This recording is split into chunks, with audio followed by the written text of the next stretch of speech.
the BiffNet Studios World Headquarters in Spring, Texas, it's Barry on Deck, hosted by former ESPN Houston radio host and stand-up comedian Barry Laminack, starring Oliver the Cat.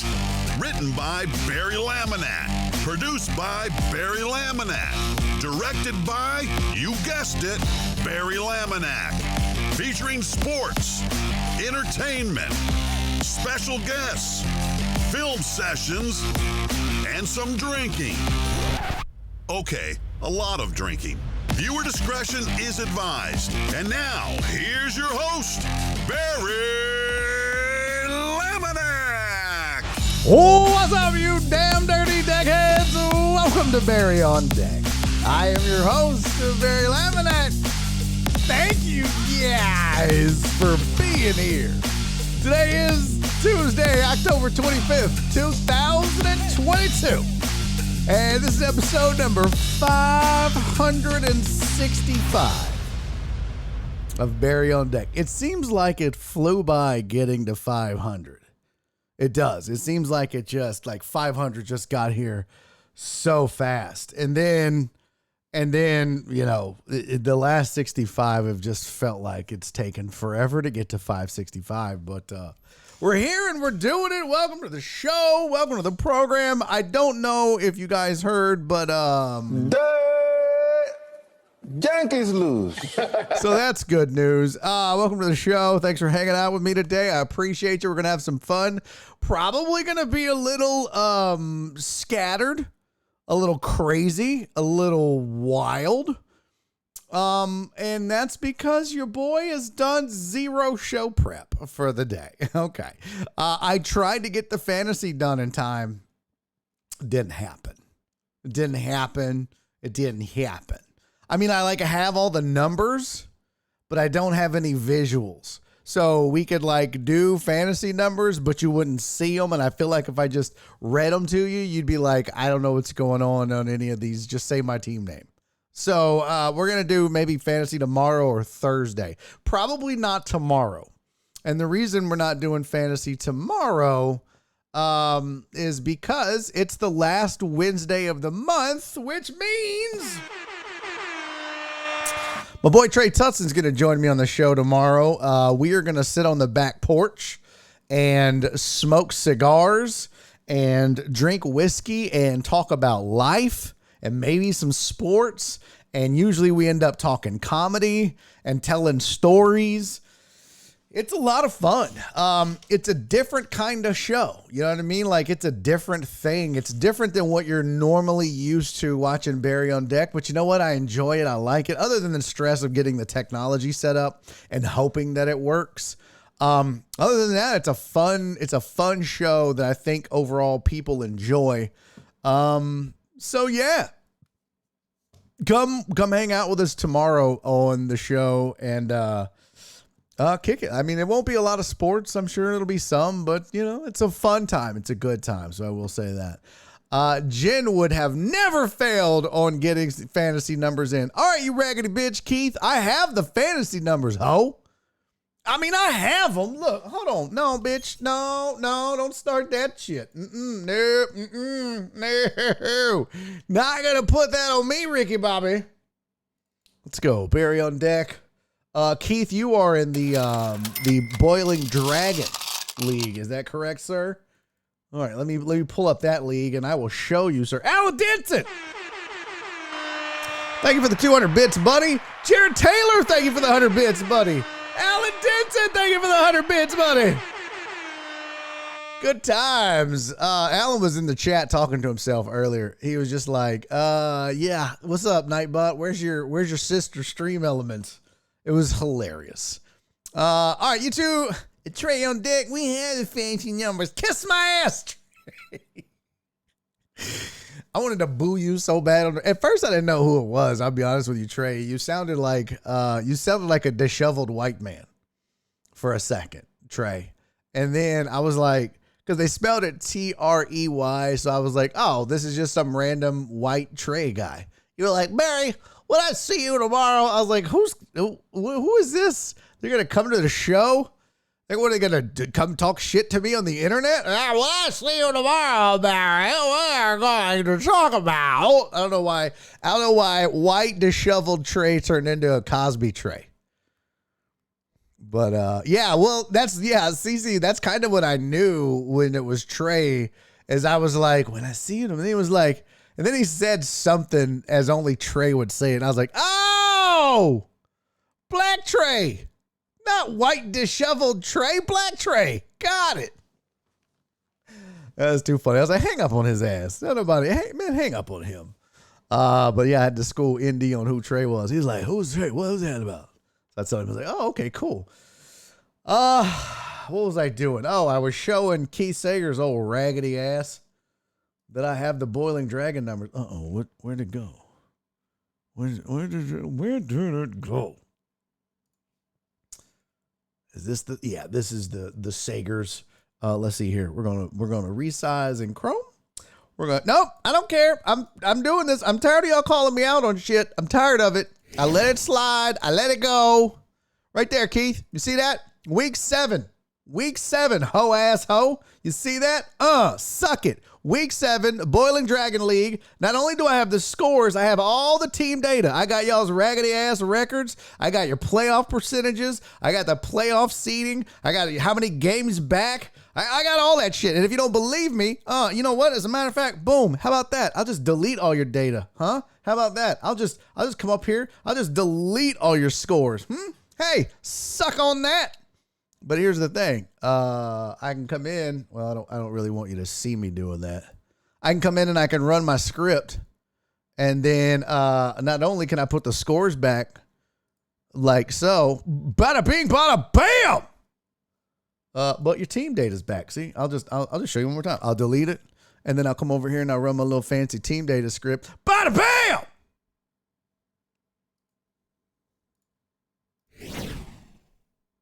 So I'll pause this show while you apologize. Oh, you did already. Okay. What I was working on, Keith, is I'm trying to put together like a real nice looking visual. I want so look, I even went this far, y'all. Check this out. This is how nerdy I got for y'all for the fantasy. I even went and got your stupid ass team logos. I got every team logo. So that, look, I got that logo. Whose logo is that? That's got to be Mimi. That's some Mickey Mouse shit. Oh, that's Lisa. Okay. There it goes. Of the real. Yeah. So I went and got y'all's logos so you can have your logo, your team name, and the scores. And then we're going to go and we're going to see like real standings, right? Like it's going to be like real ass standings where it's got the records and how many games back and all that. Only one away from a window. I don't know what that means. My cubicle is pretty nice. Oh, okay. Hold on 1 minute, Trey. What did Trey say? Divorce will have you sounding like a white guy with a comb over in a cubicle. That's funny, Trey. That's super funny. That's so true, right? That's so true. Divorce will make the blackest man turn white. I mean, she got greedy, and then I ain't got shit left. I got nothing. I'm going to drink until I die. You're like, damn, Jamal, you sound terrible. I know, I'm just going to buy a Subaru. I don't even get the kids on every other weekend. Fuck. I got taxes now. That's hilarious. Keith said real fancy. I like it. Oh, no, don't kiss my ass now, Keith. You use the Koala Brothers logo. I mean, I'll have it on the screen. Whatever you used, whatever you put. Yeah, I got all that done for all the teams, and it's all automated. And I just, boop, one little button when the week is over. But what I'm trying to automate now is getting all that shit into Photoshop quickly. The other thing I guess I could do is automate it to get it into vMix. But you know what? It doesn't matter. We're here to talk sports and chew gum, and I'm all out of sports. Wait, that's not how that goes. Sandoval said Wednesday for 2 hours. What does that mean, Sandoval? Wednesday for 2 hours. What does that mean? Hey, real quick before we get into today's show, I want to say don't make fun of my haircut. I tried a different, I left a lot. I left a lot right there. There's either that or there's just a bald spot right there. I don't know. I tried. It's not great. It's not great. There's a lot right here I got to get rid of, and here, and I tried. But I'll get better. I got no choice. I don't have J-Ro to cut my hair. So what you gonna do? I will say, I gotta say, this is my impression of Shannon Sharp in Divorce Court. Half, skip to 51.5. Maze ATX said you still look like MC Search. Without the glasses, not as much. Maybe so, but with the glasses, definitely. Gas face. Flip said you are getting better. Thank you. I'm working on it. I'm getting there. I'm working on it. Boy, the glasses. I can't do these with the computer. They're supposed to have the bifocals, but then like with the light, I don't like it. I can't do it. I got it. I got to say thank you to my buddy Indy Kalu for having me on his show today. Good times. Good to be back on the radio. Fun times on the radio. Enjoyed talking to all of his callers and listeners and fans. And it was wild. It was a good time, man. I had a blast. I was trying to make it fun and interesting. And I tell you what, man, I love working with Indy. He's a great dude. He is so easy to work. Don't get me wrong. I love my boy Joel. I miss Joel. I would go back to Joel and do a show with him in a heartbeat. But man, working with Indy is a lot of fun because I worked with a lot of people, I guess you could say. I've had a lot of different co-hosts, but Indy's so cool because he rolls with the punches so well. He don't give a shit, man. Indy will just go with it, like whatever. And what I like, at least when I'm there, is he'll let me run. He'll let me just, politic and get long-winded and talk, and it's cool, man. He's so easy to get along with. He's just a genuinely good dude. And I do want to encourage you. I know Donna converted. She said that she listened and she was like, I'm going to start listening to them from 10 to noon. I'm going to start listening to Indy Kalu and In the Trenches. And I would encourage all of you to check out In the Trenches and Indy Kalu from 10 a.m. to noon on Sports Talk 790. It's a good listen. It's very interactive, kind of like this show. And I think it's a good time. I think you'll enjoy it. So go check it out, Indy Kalu, and thank you to him and to everybody that had nice words to say and that messaged me or posted or hit him up or 790. It's cool and it's frustrating at the same time. I'm not gonna lie. I think I said this last time I did it. I was telling my mom on the way in, and I think I even told Indy when I was there. And I'm just going to say this one thing, and then we're going to move on. We don't have to dwell on it. I don't have to get all sad. Flip said he has some old-ass listeners. Yeah, there was that one dude, Larry. Well, in 1948, see, that was before they let dames go to the ballpark, see?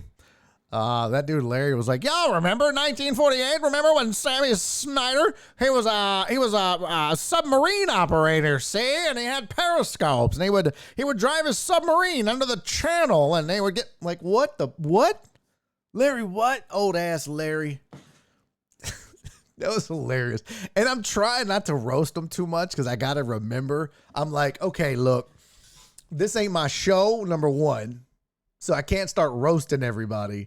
And number two, they're not used to that on this. So, but I wanted to roast the shit out of Larry, and I wanted to roast the shit out of Patricia, who called, and she was like, "Nah, I know I'm just a woman." I was like, "What the hell does that have to do with anything?" Don't start using your estrogen as an excuse, Patricia. Just make your take. But then she hit us with y'all remember 1876? I was like, bitch, how old are y'all? Shit. No, we don't remember that. It was awesome. So I'm trying not to roast some of the callers, but it was a good time.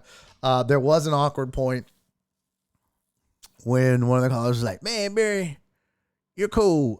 Fuck Chris. We need you. And I was like, oh God, don't do that. Don't do that. Don't do that. That was super awkward. I looked at Indy and he looked at me and I was like, I'm not saying nothing. And I don't know if he knew what to do. We were just like, well, I mean, what do you, that's so weird. Like, I don't know. I just don't like that. I don't think they should disrespect the callers or whoever. And I never liked that when I was on that show, when I was on The Usual Suspects, right? Like when Joel was out, don't disrespect Joel. If I was out, don't disrespect me. Like it's all about respect. That is Chris's show along with Indy. And I try to respect that. And I do appreciate what Chris does. And I appreciate him letting me sit in for him. And all that. So I don't, that was just the one awkward and weird part for me. Like, I appreciate the support. Don't get me wrong. I appreciate the fact that, people want me to be on the radio. That is also the frustrating part. I was going to get to that. That's the worst part about doing these. It's fun. It's exhilarating to be back. It's good exposure for this show and comedy and all that, right? Like it's great. Is it the shoes? But Money's gotta be the shoes. Shoes. You sure it's not the shoes? Sure it's not the shoes, Mars. It's the shoes. Hey, what's up, Chapo? Chapo with the shoe check. Okay, fam, I got you. The problem that I have with going back and doing radio every now and again is that inevitably, what's up, Chapo? Inevitably, I start getting messages. And I told Indy this at a break. And I told my mom this driving in because she was like, so what was the deal with Twitch when you said something like bad happened and then something good happened? And I don't know, there was things about partners. Are you and Nora breaking up? You do have a new partner? I was like, no, Mom, I'm going to be a Twitch partner if they accept me. She was like, wait, are y'all swinging? No, Jenny, it's not that kind of partner. But I was telling her, and I told ND, and I think I've talked about it on the show before, but I think the thing that sucks the most about doing radio on a fill-in basis is it's cool. But then at the same time, I get tons of messages from you guys, from friends, from not friends, random listeners, people in the business that still listen. If they find out I'm going to be on with ND or really anywhere they listen. But it's getting the feedback like, man, that was so good. You should have a show. You should be on a show. You should be on the radio. They should make you and ND a show. They should make you and that thing a show. You should have this stuff. And it's just like, I appreciate it. Don't get me wrong. I'm not trying to brag these are things that actually happen. These are words that are actually said to me. I like to think I'm pretty good at this. So y'all know me. I try to be pretty humble.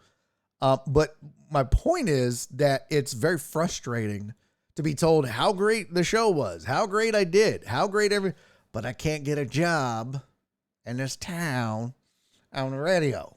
That's the frustrating part. That's the part that drives me nuts, is that I get to go do it. Yes. It's awesome. Yes. It's fun. Yes. It's good to be back. Yes. Good exposure. All that.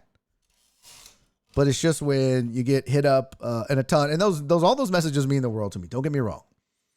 That's just the frustrating part, is that there's 3 decision makers in this city about sports talk radio, and they're the only 3 that really, I guess, matter. And I guess they're not paying attention. Either that, or they just don't agree with you guys and other folks that reach out. So, yeah, but. Always dope. Always good to be back. And fun show. That 2 hours flies by. It absolutely flies by, especially with breaks. I'm like, oh my God, you get breaks. I forgot about breaks. They do this for now 3 hours straight. I might take 1 break, maybe. 3 straight hours, no break every 10 minutes, 12 minutes. So I'm used to just... go. You got to go, fam. You just got to keep going. Don't stop. What's next? Don't stop. People want to be entertained. And I'm like, damn. We would get going. And they'd be like, well, we got to take a break. I'd be like, damn, I feel like we just started that. There's a whole lot of meat on the bone. And then we go to a break and come back. And then just like, we kept going over, but that was my fault because, I'm not used to short little breaks like that. Chapo, oh, you shoe check, buddy. I got you, fam. For those of you that are maybe new to the program, you get channel points when you hang out. And they just accumulate by just you watching. You get them. They're like down at the bottom. I don't know how to describe it. You'll see my little logo, and there's like numbers next to it. You'll see them pop up every now and then. That is your channel points. And those can be used for various things. You can use those to, if you accumulate enough, maybe there's somebody in the chat that's getting on your damn nerves. Maybe they're a Phillies fan. Maybe they're a Yankees fan. Maybe they're a Cowboys fan. Maybe they're a Cowboys hater. Whatever. You can time them out. They got to spend 5 minutes in isolation. No ability to chat. You can do that. You can have me go get a cat. I have 2 of them. Yep, I got 2 pussies running around this house. You can, there's all kind of other shit. But one of them that gets used the most, Sandoval, I appreciate you, homie. Thank you, brother. One of them that gets used the most, shoe check. I like to think I have an okay collection of sneakers. Now, I mean, I'm out. I've used almost all of them. I'll start wearing others. But when I wear different ones, you guys never... Yeah, VIP, Sandoval, my bad. VIP, that's one of the most important ones. Because once I send you your shit, it's cool, but it's just sending it to you. But yeah, this is what I'm rocking today. I got in trouble, by the way. I'm wearing my Rep the City Houston versus all y'all shirt with my my red and black Katrina Jordans. And I got in trouble because when we showed up in studio to do In the Trenches, the Sean Salisbury show was wrapping up. And one of my dudes from Apollo Media was there in the studio. And they sell a shirt that says H-Town. It says H-Town versus everyone. And it's a dope ass shirt. So when I walked in and he saw it, I think it was Brian. He was like, bro, what the? I'm so telling Dez that you're wearing someone else's Houston versus everyone shirt. What's up, Tony the Handsome? What's up, Sam? Sam got a new account. Good to see you, buddy. So he was like, ooh, I'm telling Dez. I was like, bro, they gave me this shirt like 5-6 years ago. I was doing, yeah, I mean, he was like, oh, bitch. And he took a picture and then he texted Dez and everybody else from Apollo was like, man, fuck Barry. He's a scrub. Dez was like, I should charge Barry to go on his show. I was like, bitch, tell Dez I should charge him to come on my show. What you talking about, fam? But now I was like, what? I just like, that's my boy Kiati, man. That's who Rep the City brand is. Kiati. He used to be on 97.9. Now he's on, I think, 10,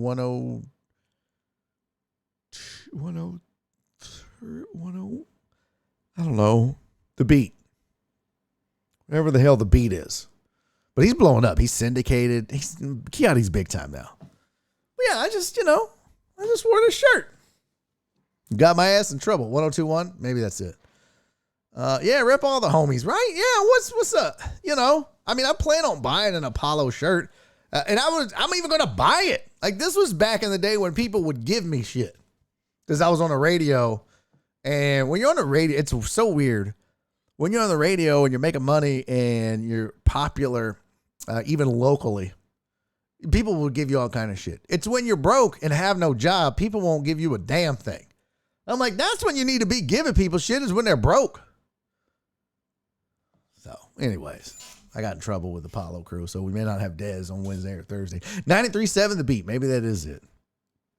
All right, let's say what's up to the chat. Let's get into the chat. If you're new to the program, the chat is the shout out to the chat. That's where we just say hey to everybody. Alan Denson was in super early talking shit to Nightbot and the stream accounts. So, oh, Mimi! Yo, I don't know why it didn't fire off. Memesters! Oh. Those people over there. Yo, we got a new VIP. Mimi. What's up, girl? All right, let me knock this out right now before we get to the before we get to the chat. Let me get in here. Roles manager. Add a new role. Mimi name. Mimi0470. Make her a VIP and save. Thank you, Mimi. Thank you for being a VIP. Congratulations. At some point, I'm going to get my shit together. And I'm going to get the list out of all the VIPs that we have, which is a lot now. A lot. Got a ton of VIPs. And I'm going to get all y'all's shit in the mail to you at some point. I'm just bad at this. I'm just bad at this. I'm just bad at this. I apologize. But I'll get it to you. I promise. It might not be like before Christmas. No, it's fucking with you.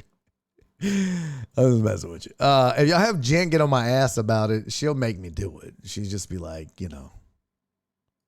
all right. Let's see. Here's the chat. So Mimi, you may have to log out and log back in order to see your VIP badge. So do that. All right. Chris Reyes is in early. What's up, pimp? Oh, did I get the Podbean done? Is it up? Yep. Podbean is up. What's up, truck driver Pookie, D Mac, and Christopher Reyes. What does it say? Chris Reyes, Mr. 1%. Uh-oh, he went to Twitch. What? Who went to Twitch? Who went to Twitch? RNG Express. What up, deckheads? Oh, who was that?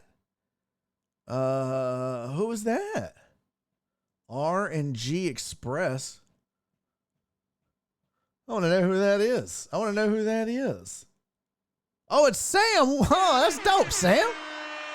That is dopeness, my friend.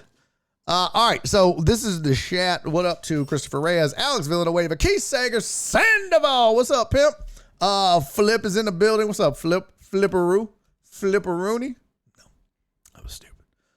Alan Denson, I mentioned already for being a wackadoo, talking to the bots. Uriel Villanueva is in. Mimi! Thank you for the 100 bits, sweetie. Rudy Rod, sanitize, wash hands, social distance, back to up, everybody. Sanitize, wash hands, back the F up. Just got finished with jury duty. They did not pick me. I always tell my jury duty story when it comes up. This is true, and I don't, we don't need to belabor the point, but I'll never forget.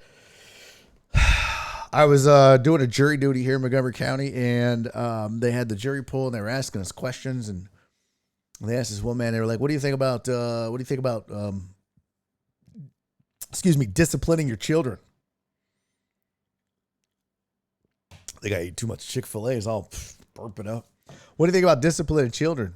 And this man stands up. He goes, "I believe you should discipline children just like the Bible says. And I think you should swat them and whoop them and hit them with sticks." And then I was like, what the fuck? And this one dude stood up and goes, "Me too." And then like a third person up there like, "Yes." And then they all three got dismissed. I was like, son of a bitch. I'm with the, yeah. Beat them. Beat their little ass. Beat the, why am I being arrested? I shouldn't have said beat them. Discipline. Okay.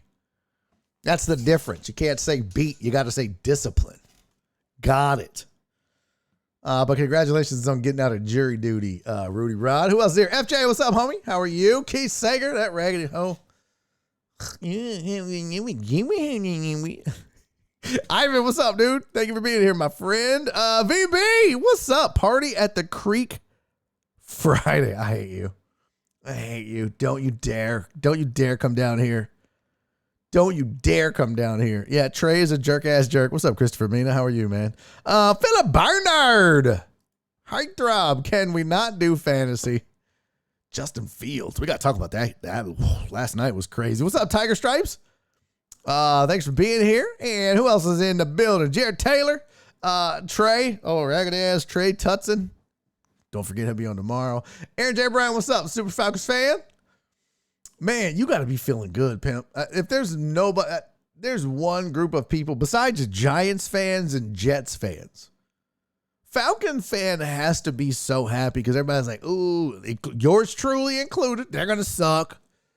Matt Ryan's gone. This team is playing for the first pick in the draft. What? I mean, they didn't look good last week, but overall, damn. All right, who else is here? Maze, ATX, what's up, homie? And Stephen Luther, what's up, dude? Thanks for being here, man. Good to see you.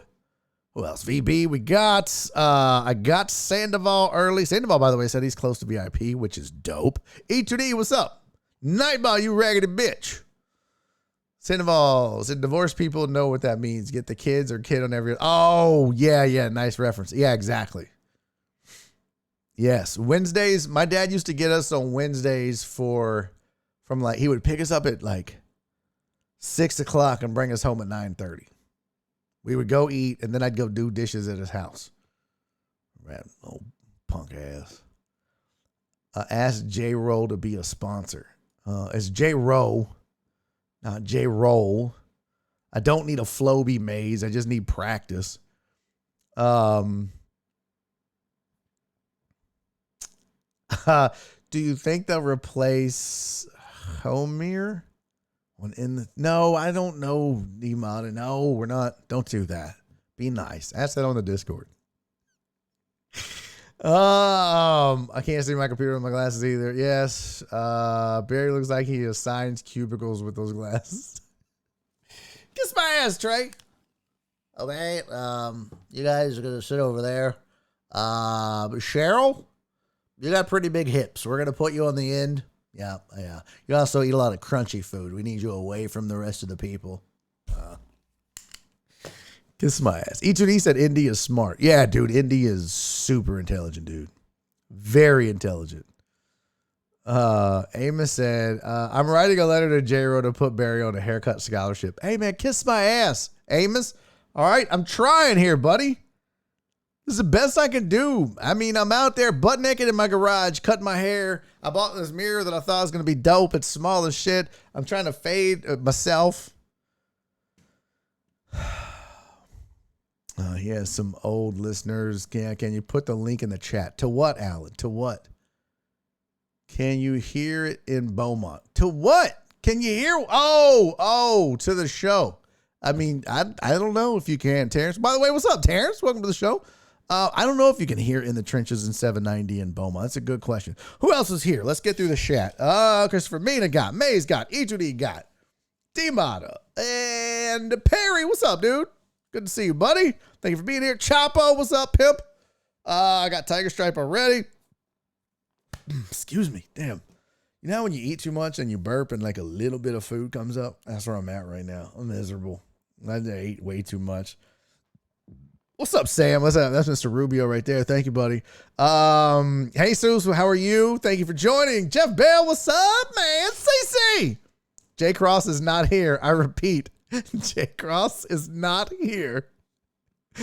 Oh, that's funny, CC. One Deep, what's up, man? One Deep is in the building.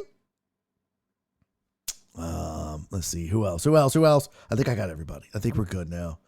Mimi got it. Wallace, what's up, man? Good to see you, Wallace. Thank you for showing up, homie. Yep, I think that's it. That's page 2. I don't see any new names. Oh, DJ Maddie, what's up? DJ. Damn it, button. DJ Maddie's in the building. He said, Happy National Greasy Foods Day. Yeah, Happy National Diarrhea Day. Delicious. My wife, Chapo said my wife actually had to go about 6 months ago, but she didn't get chose. Oh, nice. Can you say smack? Oh, that's true. Like, can you smack the kids around? Yeah, that's a good point. One Deep's drinking. I like that. What's up, Nick? Nick Gamboa in the building. And page 1, we got my sweet, sweet Donna. Happy Tuesday to you. I think I got everybody. Did I miss anybody? If I missed you, raise your hand. If I missed you, raise your hand. Duty and Flicks night. Don't know what that means. That sounds like that sounds weird. So let's talk sports. So I didn't get any visuals made for you. So we don't have any sports headlines. I feel like we almost covered everything. What we didn't cover, I'm here on the beat. Oh, what's up, Truck Driver Pookie? Thank you for being here, buddy. Good to see you, man. Thank you for listening. Oh, tacos and Netflix. Yeah, it's definitely Dookies and movies. 100%. I assume you got that Chick-fil-A app and getting all the points that Jared Taylor wants to know. Yes. Seeing Barry with glasses reminds me to finish a project. Need to find the stickers. Did you ever get all those stickers I sent you? Huh? Did you ever get those? What was I going to do? Yes, I used the Chick-fil-A app. And it's funny because I am trying to get my red status back. And I have a question for how many of you put a 1 in the chat if you have Chick-fil-A red status? You know, it's kind of like Barry on Deck VIP or Flying Elite or What else? I don't know. It's pretty important.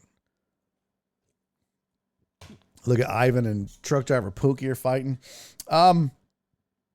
It's actually, I think I'm underplaying a little bit. Chick-fil-A red status is very important. It's pretty prestigious. In fact, if I were to rank everything I have in my life that's important, I think it would go like my wife, Twitch partner, potentially, and then family. But I got to be honest, once I hit Chick-fil-A, it went wife, Chick-fil-A red status, Twitch partner potentially, and then family. Chick-fil-A red status slides in there second for sure. Cece's lurking. ING because I'm working. Lurking because I'm working. Maybe she's jerking. No, not okay. Not okay. What's up, Titan Hugo, truck driver, Pookie D-Mac, and Christopher Reyes over on the Podbean. Hello. Red status lets you cut in line. No dubs. Well, it might. I don't know. Here's the thing. When you get red status, which I am, let's see here. I have 10,393 available Chick-fil-A points. That's not a lot. I've had way more than that in the past. I used a bunch of them. I have 6,640 points. You need 10,000. 10,000 to earn red status. I need 3,360 more points to be red status for 2023. And you might be asking yourself, well, what does red status give you? Well, one, you earn points. You receive points with every offer or qualifying purchase, receiving more points per dollar as you reach new tier membership. So when you get red status, you receive a lot more points. $1 equals 12 points when you're red status. Yeah, that's a lot. You get access to backstage tours at the Chick-fil-A Support Center. What? Who among us isn't dying to fly to Atlanta so that you can use your red status to walk around the Chick-fil-A home office? Huh? Oh, man, the smell of dead boiling chicken in the morning? Come on.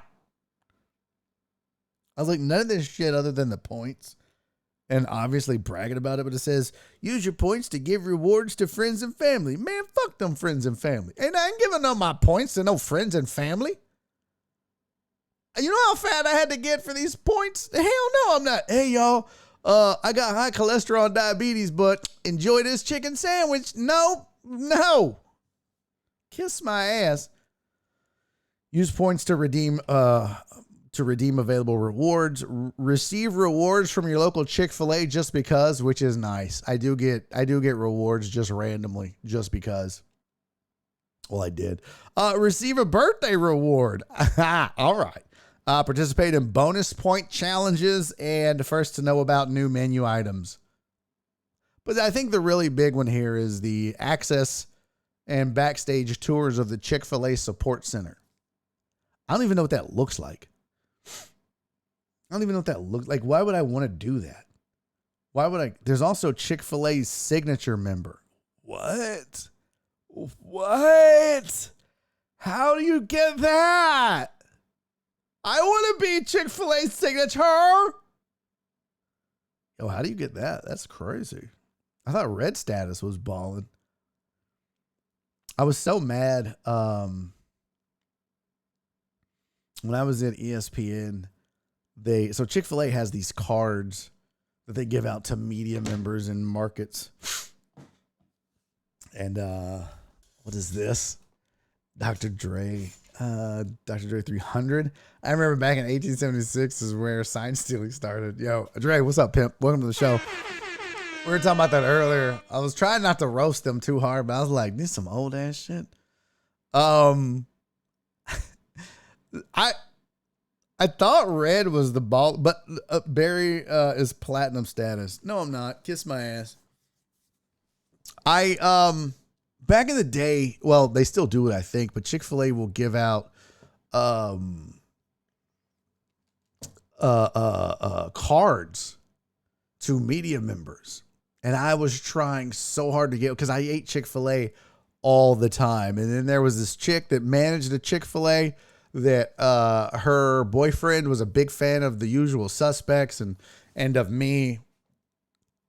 I mean, they were huge fans, but now that I'm on the radio, I don't really hear from them anymore. But other than that, huge. And so I was like, she was like, I'm going to get you a Chick-fil-A card. I was like, oh yeah, hell yeah. As much money as I've spent in that son of a bitch, thank you. And she was like, oh, they didn't give me one. I was like, fuck. And then I got laid off like 6-8 months later. And then they started giving them out. Oh, I was so mad. God, I was mad. They don't give you a Chick-fil-A card if you're just a little raggedy ass peon on Twitch. You don't get that. You gotta be on the radio. Trey said cigars on me tomorrow. Hell yeah, bro. Whiskey's on me, pimp. You just bring yourself and some cigars. I'll be ready to go. By the way, Trey, don't forget 2:00. Okay. Don't be showing up in this bitch at 3:15 talking about, why are we going to cut off at 5:00? It's 2 to 5, Trey. 2 to 5. Okay? Don't be late. Don't be late. Like me. I'm always late. Barry is platinum. What is that? Gars for alls? I don't know what that means. We got the barn hooked up with all the cool 1876 signs. Jared, I swear to God, I will punch you dead off in your gullet. Jared Taylor. I will punch you in the gullet. You should have told him one. That's probably true. Even Indy Kalu, who, by the way, I don't feel like I need to say this, but for what I'm about to say, I definitely need to say this. But if you weren't aware, Indy Kalu is black. And I told him, I was like, yeah, man, because he was like, what was that about? What was Trey? This, that, and that. So I said, oh, dude, Trey's hilarious. He's a comic. He's moving to New York, but he's been joining me on my show the last Wednesday of every month lately. And we just sit on my back porch and smoke cigars and talk about life and comedy and sports and not sports. We got deep last time and we had fun the time before, and it just goes anywhere and everywhere. But we just, we chill and we smoke cigars and we drink whiskey. We just hang out. It's a really fun time. It's a 3-hour show. He's like, oh, that's dope, man. I was like, well, I say it's a 3-hour show. It's, Trey eventually shows up. He's like, oh, he's on CP time. I was like, see, I didn't say it. You said it. I didn't say it. That's so funny. Listen, I'm late all the time. What I have learned is that being late is a side effect and symptom of ADHD. It has nothing to do with the color of your skin. It is the content of your character. So Trey must have a lot of ADHD. And lot. Trey's got all the ADHDs. That was funny. And man, today on the show when Indy Kalu started doing these signs, he goes, man, these people talking about shit that's so old. He was like, what'd he say? They're talking about sign stealing from the 1800s. Were you stealing signs from the Underground Railroad? I was like, that is so funny. But then he started using names and I was like, okay, nope. This is where the white guy bows out. I'm going to let you do your thing, Indy. Shit was so funny. If you get a chance to go back and listen to it, that part was hilarious. That was so funny. Trey said it's from all his bad takes. Oh, Trey's bad takes? Yeah, 100%. Trey has the worst sports takes. So you just diagnosed 97% of the black population with ADHD. I mean, I did not. No, it's not what I'm saying. Nope. Nope. Nope, never said that. No, never said that. You behave very well. Dude, I was trying. I was on my best behavior. I was really trying not to roast them people, the callers. But I was like, oh, man. Because I'm so used to y'all. And when, like earlier, when Keith was like, hey, Jamie have your number. It's like, okay, you raggedy bitch. Like, I can't do that in the trenches. It's not even my show. I mean, if it was my show, I would probably call the callers raggedy bitches. I'd probably get called to the office. I think Brian Erickson would like that too much. But, yeah, that's good times, man. Indy is so funny. He's underratedly funny on that show. For sure. Okay. Like I said, a little underprepared. I don't have, with doing the show today, I didn't have time to get, topics put together really.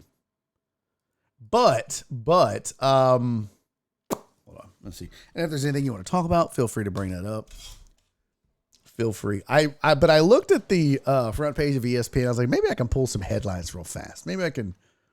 And lo and behold, it's like this every year. And for those of you that, and I've made jokes about it too, but let's just go ahead and call it what it is. Mattress Mac is an absolute genius because every year that the Astros are relevant in baseball, which has been the last 6, this dude is on the front page of ESPN and other sports stations, and he's on the news all over the country on short little 2-minute featurettes.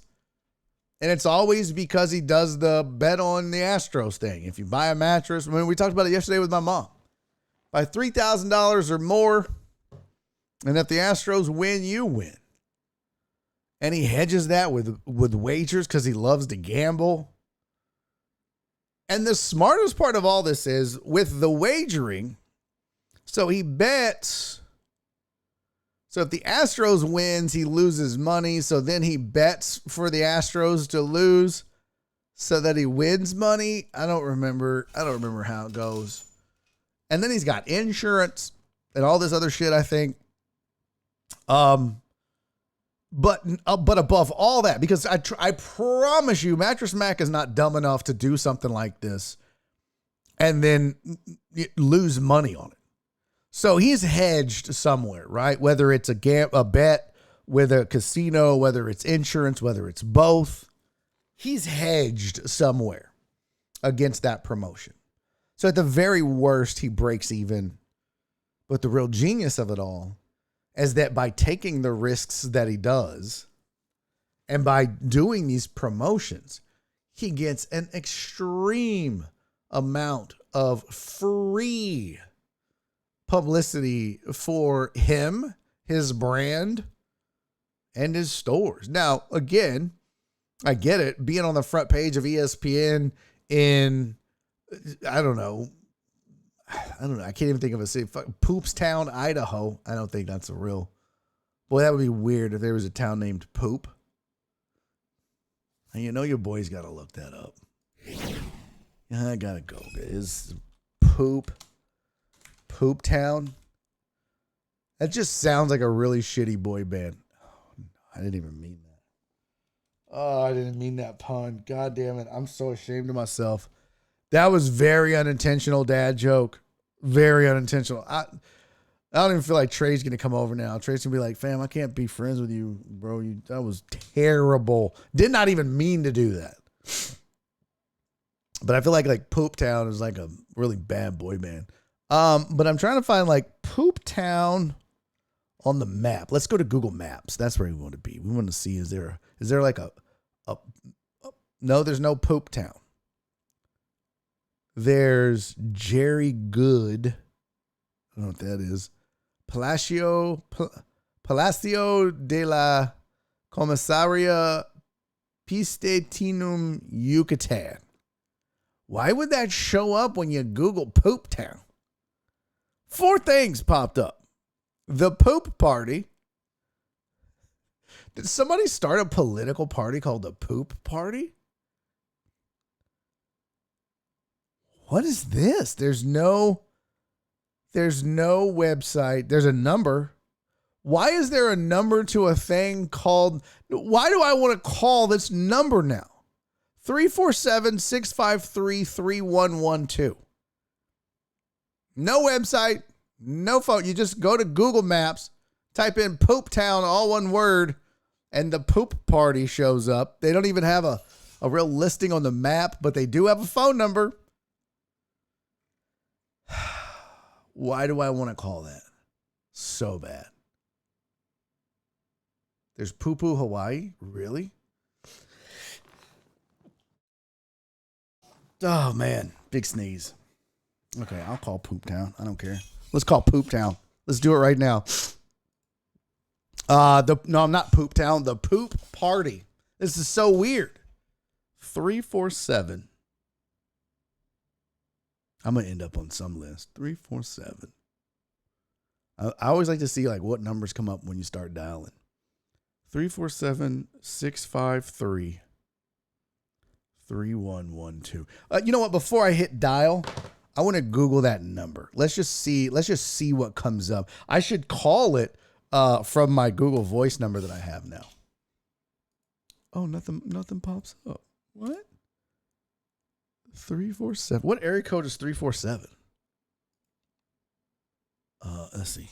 347 area code. New York City. All right. Well, we've narrowed it down. The Poop Party can be found in New York City. Now let's see if 347-653-3112 returns a number. Who called me from? No. Pink Spa, Brooklyn. Oh, hey guys, I'm an Asian beauty girl.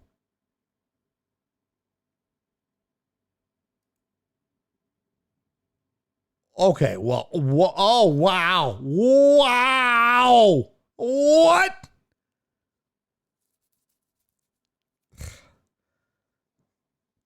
This is from Havemeyer, St. Brooklyn.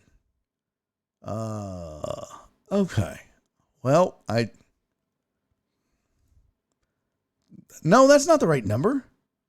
No, that can't be the right number. 311. Oh, no. Okay. This is 0013. Hey guys, as an Asian beauty girls, I would very much enjoy getting to show you a good time here. Sweet, soft hands to relax your body. You will cherish it over and over. I love to give friends the most relaxation ever. I could use a good massage. I open to all your desires and fantasies. Desires to satisfy your. That's it. Just desires to satisfy your. You won't find such a beautiful Asian girl anywhere else. I pride myself in making you feel comfortable. Left arrow, right arrow, XXOO, right arrow, left arrow, XXOO, right arrow, left arrow, XXOO. My services and erotic lick and eat and GFE. What the fuck is GFE? My services, erotic, lick, eat, GFE, new 69 style. There's a new 69 out. Well, first I missed Taylor Swift's Midnight, and now there's the new 69 out that I don't know about. New 69 style. BBBJ. What the, how? I feel like we've covered this before on this show. BBBJ plus BJ and body to body neuro massage. This is weird. Shower together? Oh, look, I'm not paying nobody. I barely shower as it is. Bitch, you think I'm going to pay you $300 to shower? How about I pay you $300 to not shower and not make fun of me because I don't want to shower? Kissing me and touching me B2B. Boob to boob. I don't know what that means. More pictures of Pink Spa ADA. She is American Disability Association compliant. That is outstanding. Pink Spa ADA. That's outstanding. It says about Pink Spa ADA CC Nicole. CC? First of all, I need you to pick a name, lady. Second of all, CC! Mention you saw this ad on adultsearch.com. What? This is crazy. Oh, wait. This is Brooklyn Shemale Escorts. Oh, no, that's a link. I was like, wait a minute. That's not it. It says location, Havemeyer, St. Brooklyn. 23 years old, Asian, English, available to men. In call, yes. Out call, no. That's weird. I think this website just sex trafficked me. I don't know how that works. Now I'm a little nervous to call this number. Now I'm a little nervous.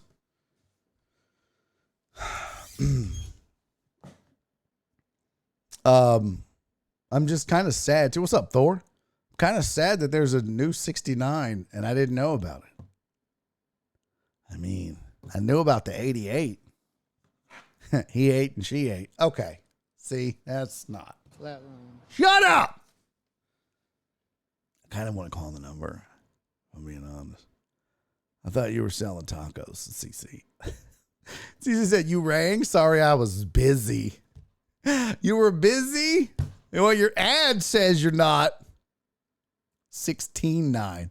No, there's not. Oh, use *6. What is it, Brandon? It wouldn't let you post it. Let's see. B. Hannon. I said Brandon. B. Hannon, what did you put? Put some spaces between it or something. It's like star something, right? No, *69 is call back. I don't want to call them back. It's like, how do you hide your info when you call somebody? I don't remember.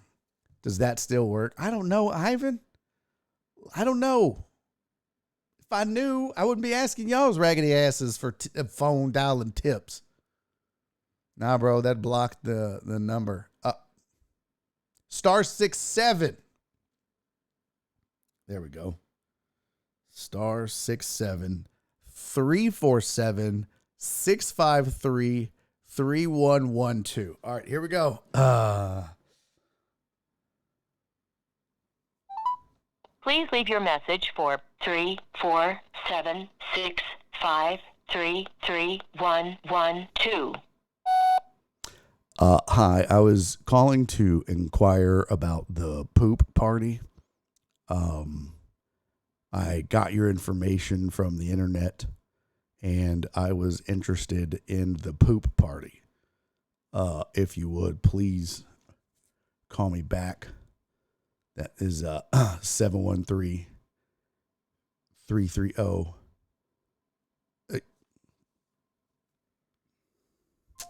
I forgot Mike Jones's number.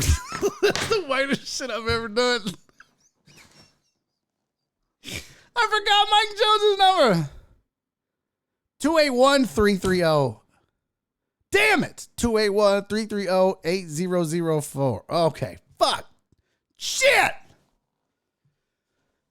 I got to write it down on my hand. 281. And I even had 713 like a dumbass. Hey, can we talk about something else? 713 related. Houston. 281-330. I know. I got to wrap it out. You're right, FJ. If I don't wrap it, I don't know it. I don't know it. Nick Gamboa said someone just posted it too. Posted what? Oh, really? Am I Mina? Shut up, Christopher. Again? No, you're lying. That's crazy. 2 days in a row, pimp. What? At 867-5309. No shock. That is not it. What's up? Message deleted. It's a wrap. Thank you. Yeah, I screwed it up. All right, let's get. So we called the poop party. Nobody answered. I left a number. I messed it up and tried to do the Mike Jones. I wasn't rapping. That was the whitest thing I've ever done. Let's get back to some sports, especially if we're on front page. I don't want to disappoint anybody showing up. If you're new to the program, by the way, hello. Hit the follow button and much appreciated. Welcome to the program. Cheese dip is on the left. Bathrooms are on the right. Don't let the dudes creep you out. Let's talk Mattress Mac, though, because 713-818-80.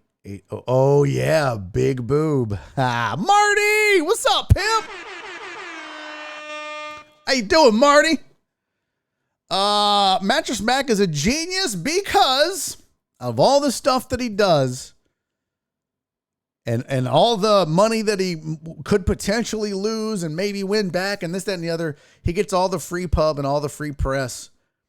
And I get it that it doesn't matter that people in, like I said, Poop Town, Idaho, know about Mattress Mac, but this is building his brand. And if they ever decided to take gallery furniture nationwide, they're set. Like, they're set. And quite frankly, I don't know why he doesn't take it nationwide. I've never understood that. He's got 2 stores here in Houston, wildly successful. I think he could be like Buc-ee's and just take over Texas like that. And Mattress Mac could be everywhere.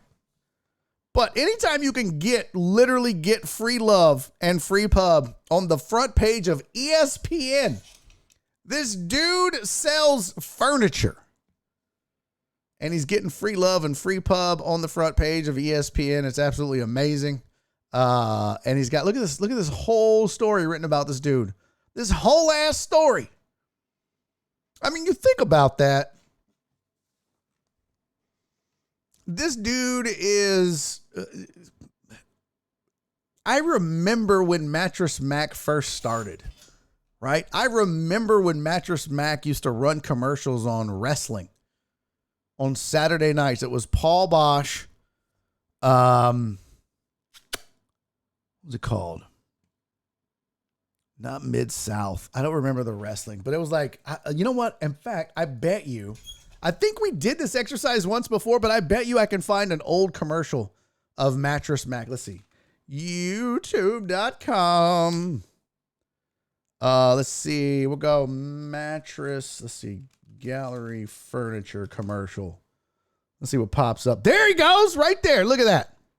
That is an old Mattress Mac commercial. The dude used to dress up in a mattress, for those of you that don't know. But he also used to run ads on during wrestling. Let me see here. I want to see, because he used to stand on the stage during wrestling. And nope, that's not it. Oh, man. Can we watch Thunderbolt commercials? No, I want to see. Let's see. Gallery furniture commercial. Wrestling. Oh, maybe this was it. Maybe this was it.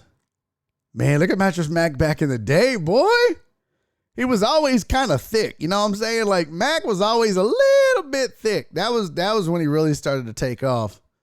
But Mac had them moving furniture arms and hands. You know what I mean? Like, he had them husky ass moving furniture shoulders. This is the one though. This must be from wrestling.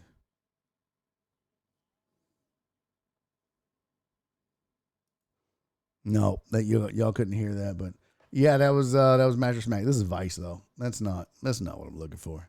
But old Mac, boy, old Mac used to kill it. Moving furnitures and deleting lines. That's not okay. That's not. You guys be nice. It was on Channel 39. Yes, it was. It absolutely was. All right, let's. Damn it, Mina, you should have never told me. You got me all rattled now because I'm like, damn it. Now we got to talk sports, and I'm not prepared for it. Totally not prepared to talk sports. Hold on. Let's see. Why are you treating me like this? Let's see. Oh, we'll go to ESPN. All right. We went through some of the games yesterday in week 7, so I think we'll do the rest of those. 40. What? He had a 40-inch vertical? No, Mac did not have a 40-inch vertical. Mattress Mac was not Spud Webb in a mattress. Okay. Flip said I went to one of his daughter's white linen parties. It was definitely snowing that night. Stop spreading those rumors around, Flip. Don't you dare desecrate the good name of Mattress Mac. Yeah, let's talk about last night's game real quick because we didn't get to some of these other games. Somebody asked me if the Jets are for real. We need to discuss that too. We need to discuss Geno Smith. I'm never going to hear the end of this. I'm never going to hear the end of this with Trey tomorrow about Geno Smith. Watch. He'd be like, I told you, Geno Smith is the shit. In fact, let's take a look at this. Look at how is this possible that Geno Smith has the Seahawks 4-3? This team should not be 4-3. But Geno Smith is living the good life. Beat the Chargers. Outdueled Justin Herbert and didn't even have a great, 210 yards is okay. I mean, he had a better QBR than Justin Herbert, but look at that, 168 yards rushing. Bro, this is insane to me what they are doing, what the Seahawks are doing. And when you come down here and look, are you shitting me? You're seeing that right, folks. The Seahawks are in sole possession of first place in the NFC East, a division that has the Rams, defending Super Bowl champs, the Niners, what was one of the best defenses in football, and an uber talented Arizona Cardinals team. Tons of talent, just terrible coaching and execution and whatever else. But it's not, the Cardinals don't suck because they lack talent. I don't know what Geno Smith is doing or what he drank or what he's on, but man, I need some of it. I'll tell you that damn much. That dude has found the fountain of youth. Y'all remember what y'all said about the Hawks in our draft, Barry and AV and TD? Yeah, I said they were terrible.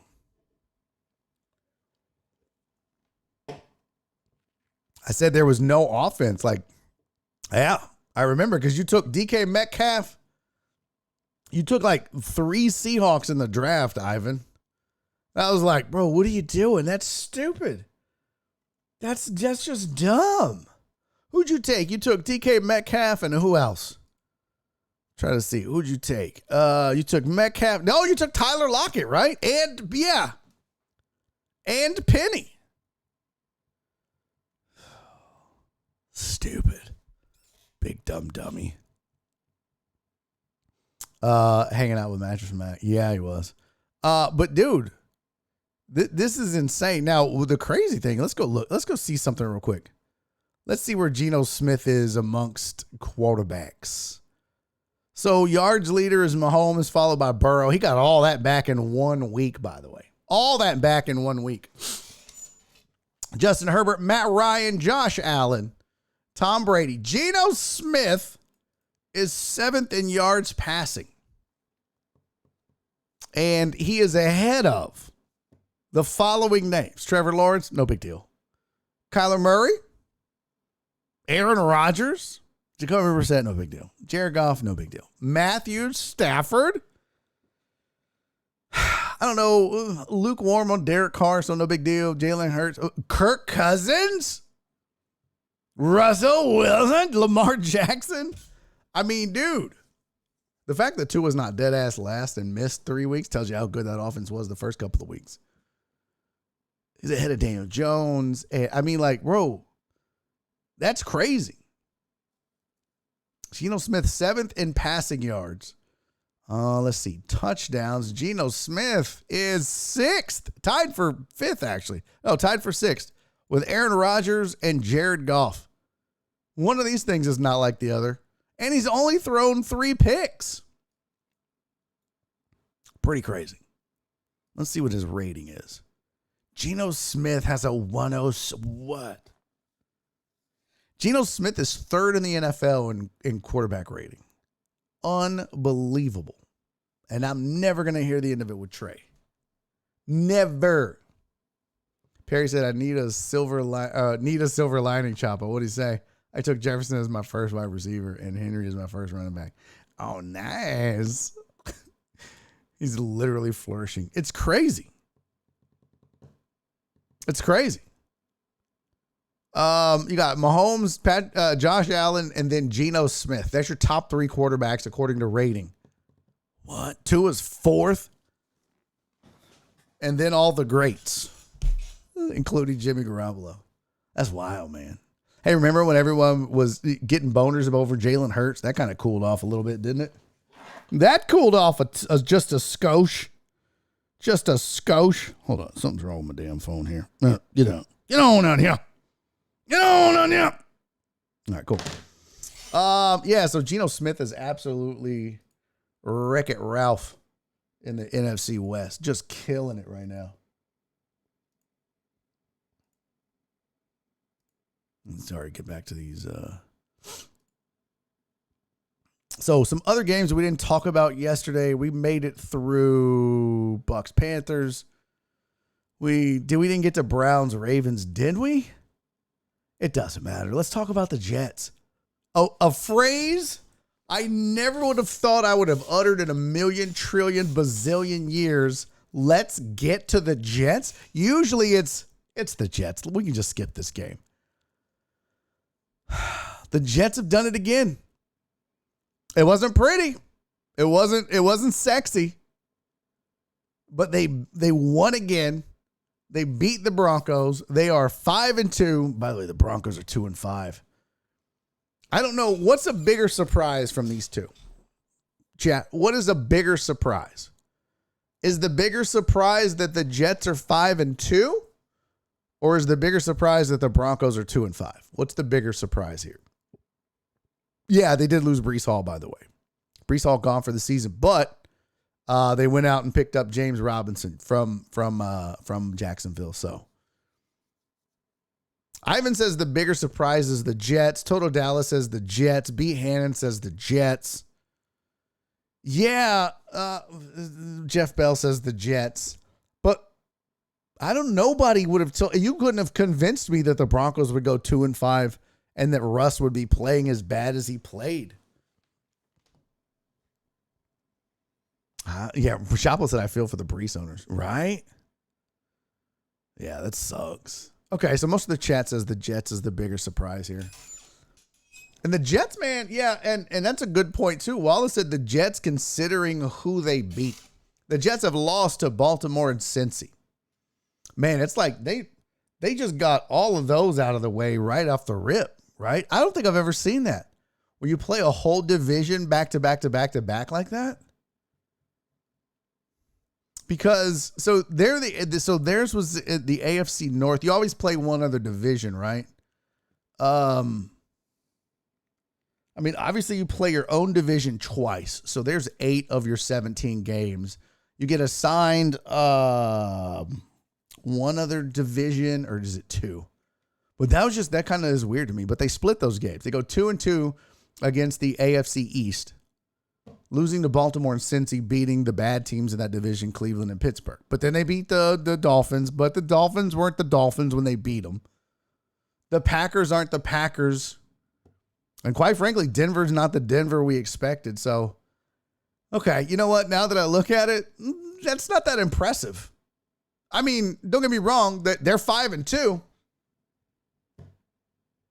Can't take those 5 wins away from them. But they really haven't beat anybody of consequence this year, which is weird when you say that about the Green Bay Packers. But I mean, obviously Russell Wilson didn't play this week. But it doesn't matter. These are professional NFL football teams. But that's why I think, too, Denver being 2-5, a little shocking there. Now, when you look at the schedule, you go, okay, Jets are 5-2 against those teams. But Denver has played Seattle and Houston and Vegas and Indy. There's 2 teams on this list that you go, oh, okay. Well, I get why they would lose against them. I get why they would lose against the Chargers and the Niners, maybe. But the rest of these teams are, But then you got to remember now the Jets aren't playing like the Jets, and I don't know. Indy's so.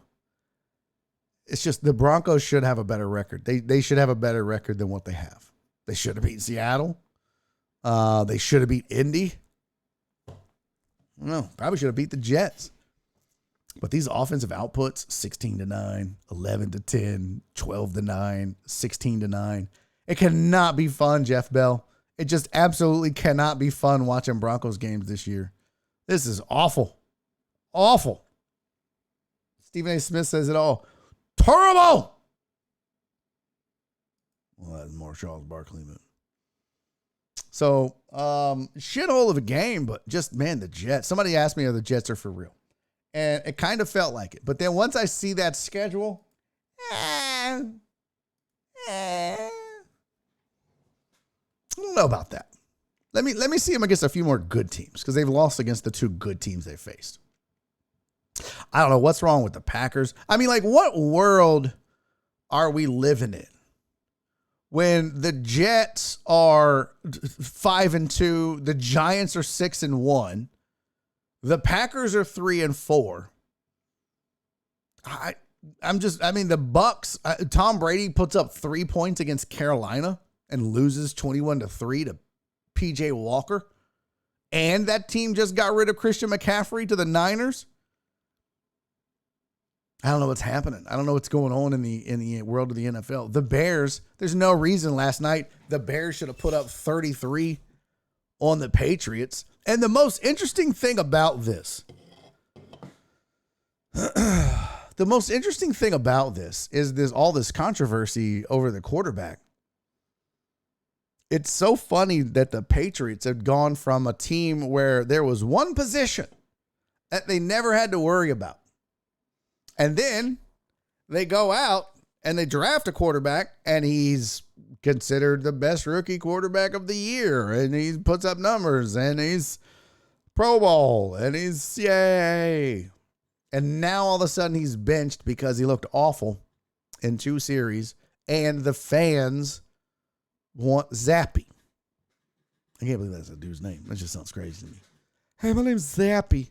It's like, I'm Zappy the Clown. Zip, zip, zip. But you would have never told me in a million years that the Bears and that offense would have put up 33 points against that defense. There's just no way. You would not have convinced me of that. You just know. And everyone was like, man, Justin Fields, this is his best game as a professional. And it may have been. It very may well have been. But I tell you what, when you look at the numbers, it's not sexy. 13-21, 179 yards, a touchdown and an interception. But, man, when you factor in the run game, he's a legit threat. And his one passing touchdown was kind of a screen pass, right? I mean, it was let the O lineman and the running back do all the work.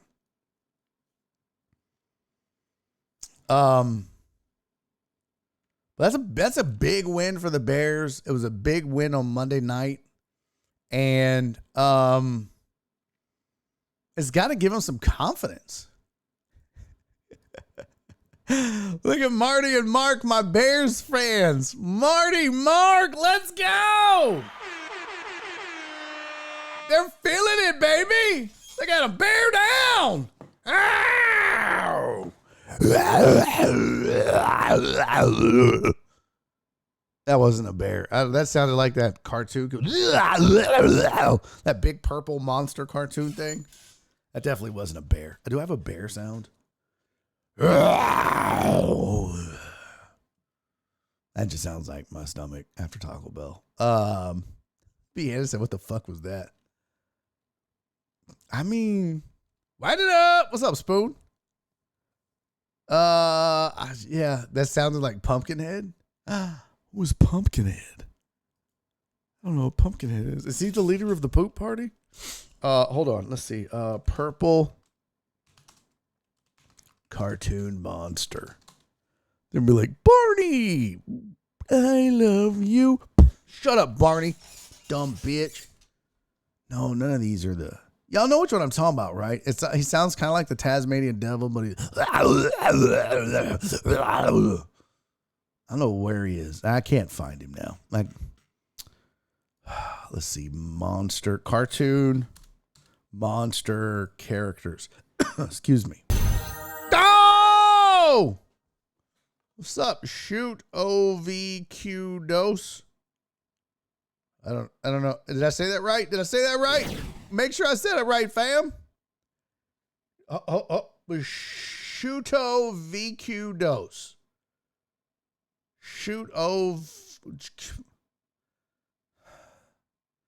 What's up, Shoot? What's up, Shooto? I guess it kind of is the Tasmanian devil. What's up, Shooto? You're just in time to hear me do my Tasmanian devil cartoon. Also sounds like my ex-wife when you get like 6 or 7 vodka cranberries in her and then have sex. Man, if my ex-wife knew all the shit I talked about her, she would totally stop sending me birthday gifts. It's crazy. Yeah, I can't find the dude. It was like this big, I thought, purple monster that used to come on. I don't know. I don't even know how we got on here. Sorry about that. Look, Shoot's like, bro, okay, it's whatever. My bad, Shoot. Tell me how to say it, Shoot. Is it Shoot? Is it Shooto? Because that's, isn't it Shooto? Oh, that's Shootabox. CHUTU is Shootabox. That's not Shooto. So, yeah. All that started with me trying to make a bear noise. Sully from Monsters, Inc. Okay. Dizzy Devil was purple, just like the Tasmanian Devil. No, that's not it. Weird sex faces and noises are the worst. Oh, that's true. That's very true. Okay. No, not Cookie Monster. That's not Cookie Monster.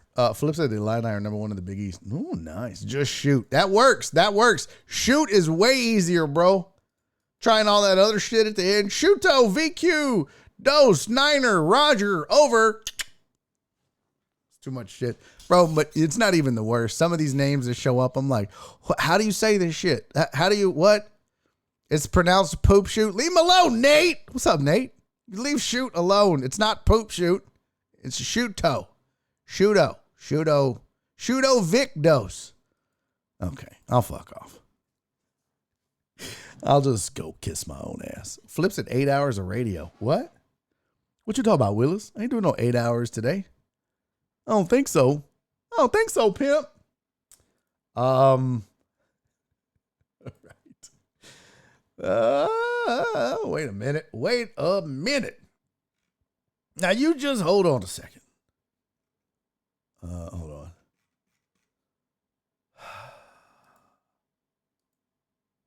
Sorry, I was looking.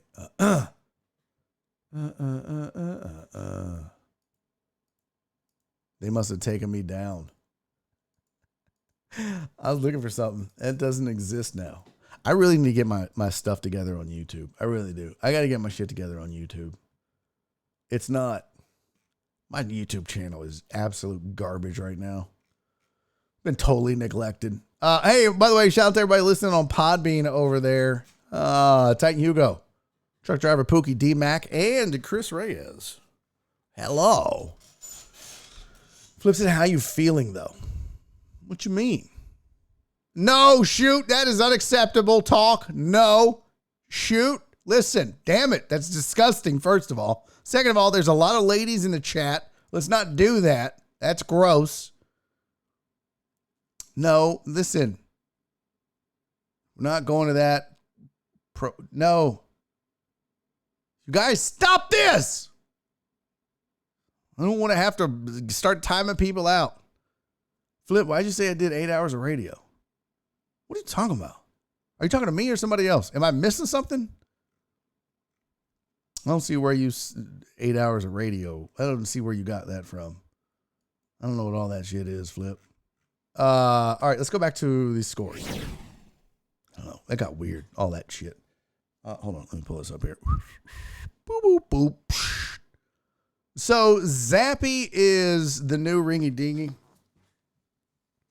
in New England. I don't think it'll last long. I think there's a reason he is who he is and what he is. He comes in, throws a touchdown, 2 interceptions, and 36 Q. I mean, there's a reason Mac Jones is who he is. But sometimes you got to send a message.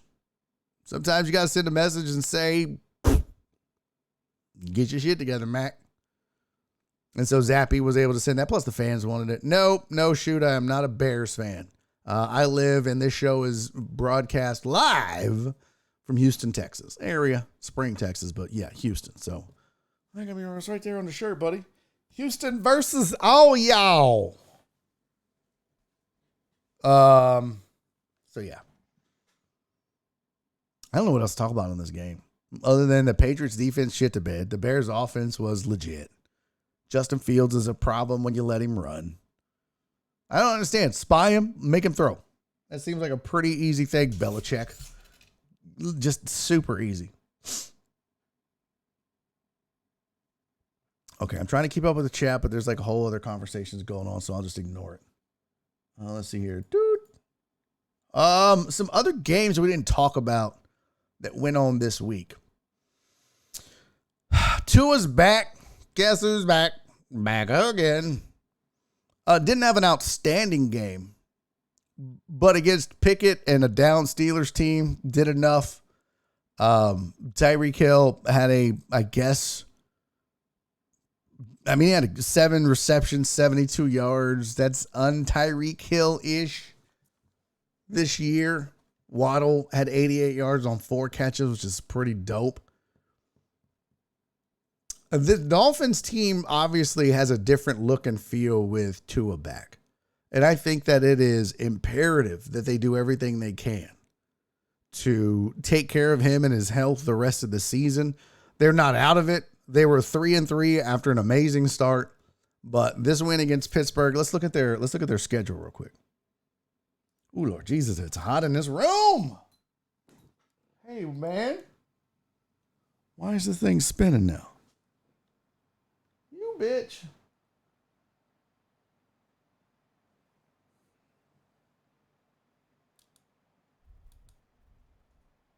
Oh, hell. This stupid ass fan. Manning's Sidecast was better than the actual game. I missed Bill Burr. I'm so pissed about that. Shoot said my Ravens. Bro, what's wrong with Lamar Jackson? Shoot. You need to call that man. Tell him to get his shit together. Lamar looks broketed. He's broketed, fam. He needs to get his shit together. This is the Dolphins' remaining schedule after starting 3-0, losing 3 in a row with no Tua, and then getting him back. Should beat Detroit, no problem. I mean, look, they should beat the Bears. Don't let last night fool you. The Bears and Justin Fields. Justin Fields is still bad. Okay, I'm not prepared to crown his ass. All right, you want to crown him? To crown his ass. Not me, fam. I'm not buying what Justin Fields is selling just yet. I'm going to need to see the fact that he is more than just a quarterback who you have to respect the run on. But if you can just force him to stay in the pocket and throw the ball, you'll beat the Bears all day, every day. I mean, I need to see Justin Fields beat some teams with his arm. We've seen Lamar Jackson do that. We've seen a ton of other quarterbacks that can run do it. I have not seen Justin Fields do it yet, really. So I need to see that. But the Dolphins certainly could beat Detroit. They could certainly beat Chicago. Cleveland, Houston, San Fran is not playing well. The Chargers are just pedestrian. Bro, they've got a legitimate shot to win every single one of those games going into Buffalo, which 1, 2, 3, 4, 5, 6. That would put them at 10-3 going into the Buffalo game. What? I don't think they'll be 10-3 going into the Buffalo game. I think they'll mess around and lose one of these that they shouldn't lose. I think the Chargers might get them because it's on the road. I think Buffalo definitely gets them. They might beat Green Bay. Shit, Green Bay is sad. Green Bay reminds me of that one uncle that wears like the white belt with the white shoes that thinks he still has it. You know what I'm saying? And he goes to the club and he calls every chick Lil Mama. And he's buying them like weird drinks. He's like, hey, let me get 2 dirty patties. What's up, Lil Mama?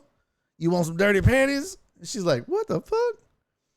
And she's like, man, Unc, back in the day, Unc was cool.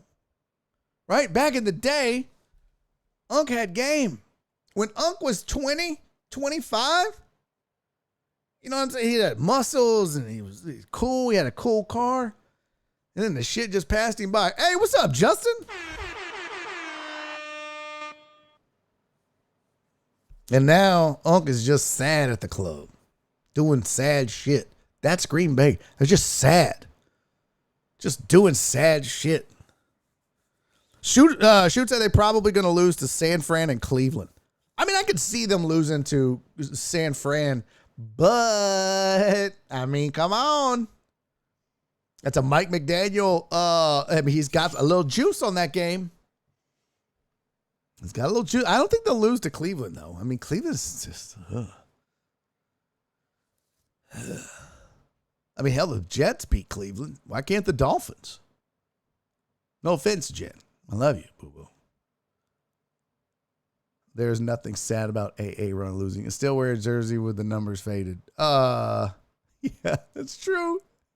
Dubs, that's so true. That's Unc, right?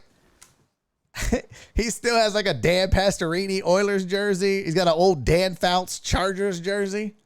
It's like, Unc, bro, they didn't even go to the Super. Dan didn't win shit.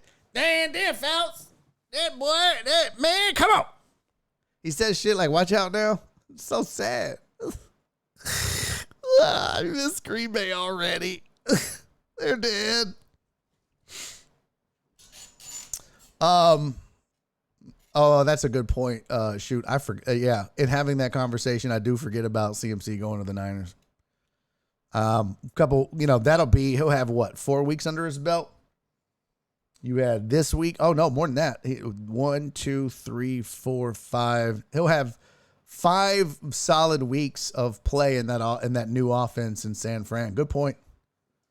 Unc still got a pager. Beep, beep, beep, beep. Hold on, little mama. Go on ahead and drink your dirty panties. I'm gonna check this out. Look at here, 911. Watch out now. That's the Packers, man. Damn. That's sad. Oh, let's look at this. Let's look at the power rankings. Let's see what they say. This was dropped 10 hours ago. Let's see what ESPN says the power rankings are. Oh, I'm interested.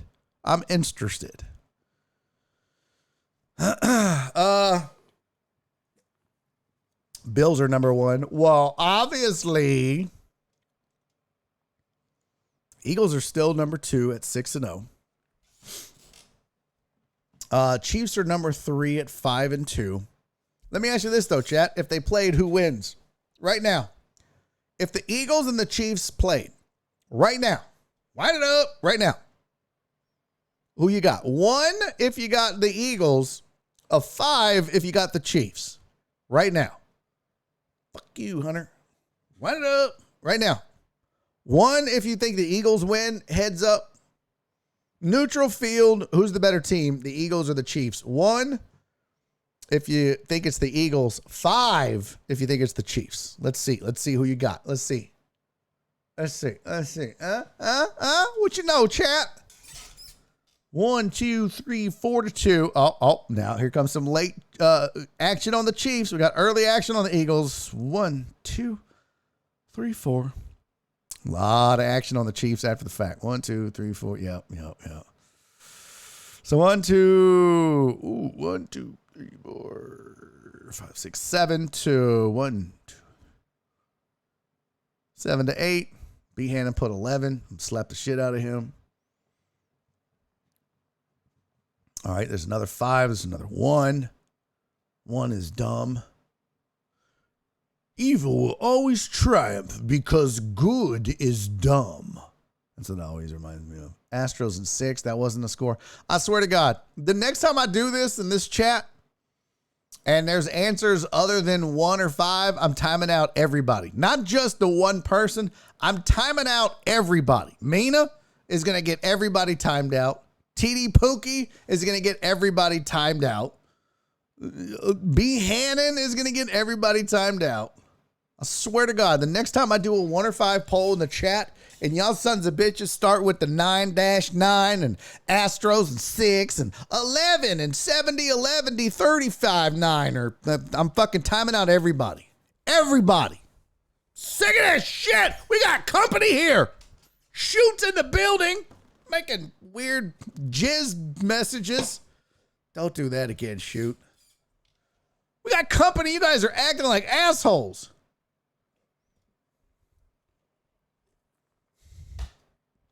Marty said everybody drink.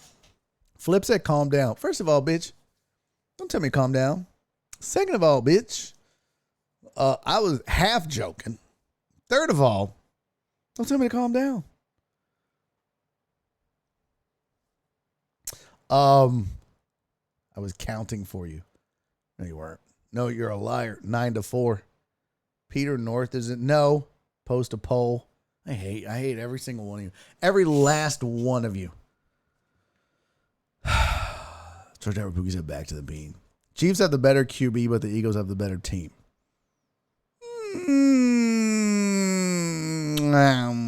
I think if you win position by position, the Chiefs are just fine. I think defensively, the Eagles are better, but I think offensively, obviously, the Chiefs are better. Let's keep going, though. I think we have decided. Shoot said, look, I am sorry for earlier. I apologize. This is good. I'm just messing with you, Shoot. D-Mata said Peter North is the greatest of all time. God damn it, D-Mata. That's disgusting. I know. Marty said, Barry, we'd love to fuck with you. I know, Marty. That's the problem. There's 1,000 of you. Okay. It's not 1,000. There's 61. It's 61 versus 1, fam. 65.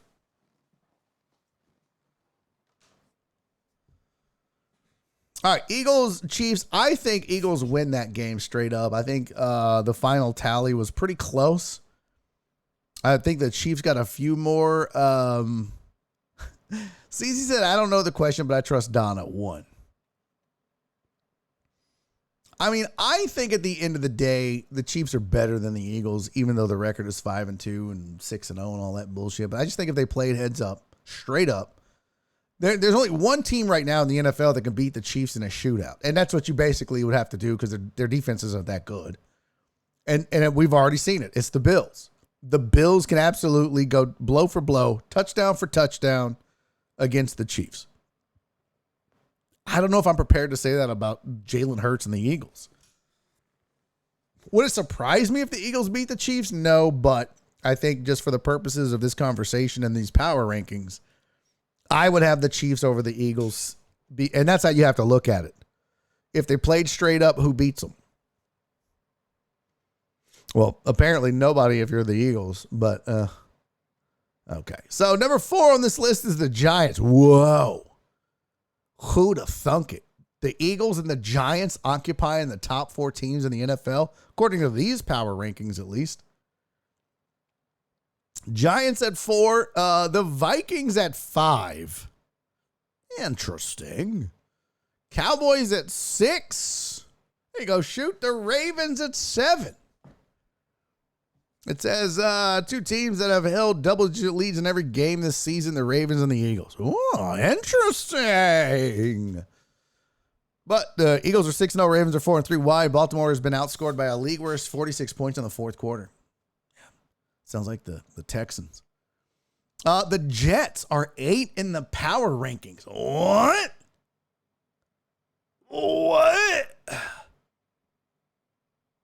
This is crazy. What wacky world do we live in?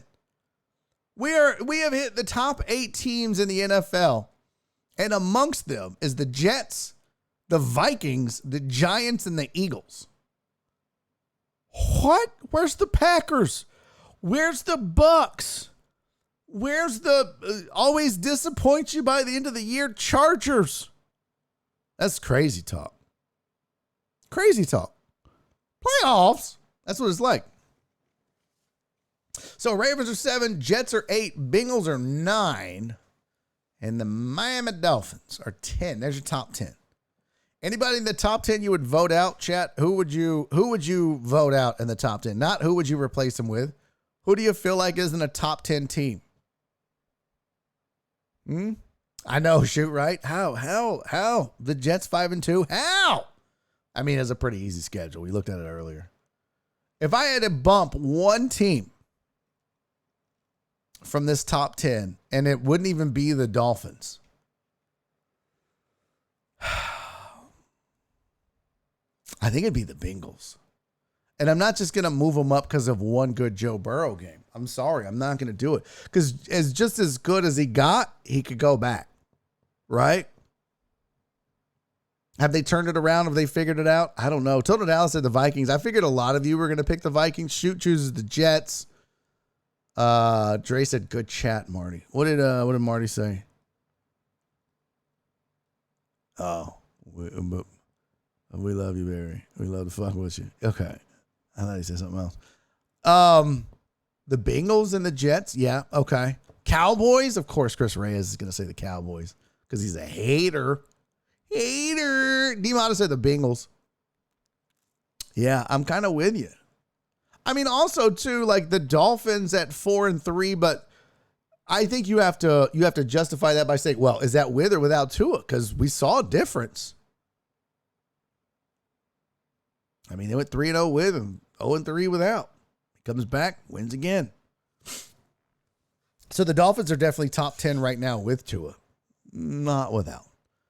And I think that the Jets might tumble now without Breece Hall, but we'll see. They did add Robinson from the Jags, as we said earlier. The Titans are 11, a sneaky 11 too. Quietly, the Titans have kind of gotten back into things. Titan Hugo, you got to be ecstatic. Titan Hugo, you got to be thrilled. Ryan Tannehill's not killing you. Derrick Henry is running the ball again. Boy, they looked bad early. Figured it out. Those guys love playing for Vrabel. Titans have won 4 straight by a combined margin of 22. Wow. Rams are 12, and they're only 3-3, and they're kind of like the Chargers. Like, what is going on? Seahawks are crazy at 13. What on earth? That's amazing to me. The Niners are 14, and I just felt like they should have been higher. Chargers are 15. Packers are 16. The Bucks are 17. Patriots 18. Falcons are 19. Cardinals are 20. The Commanders are 21. The Colts are 22.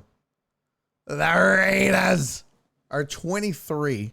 The Jags, remember when everyone was like, oh my God, Jags to the Super Bowl. Trevor Lawrence and his little Goldilocks, he's so handsome out there just running around, scoring his little touchdowns and his little capri pants. Those are football pants. They look like capri pants when he wears them.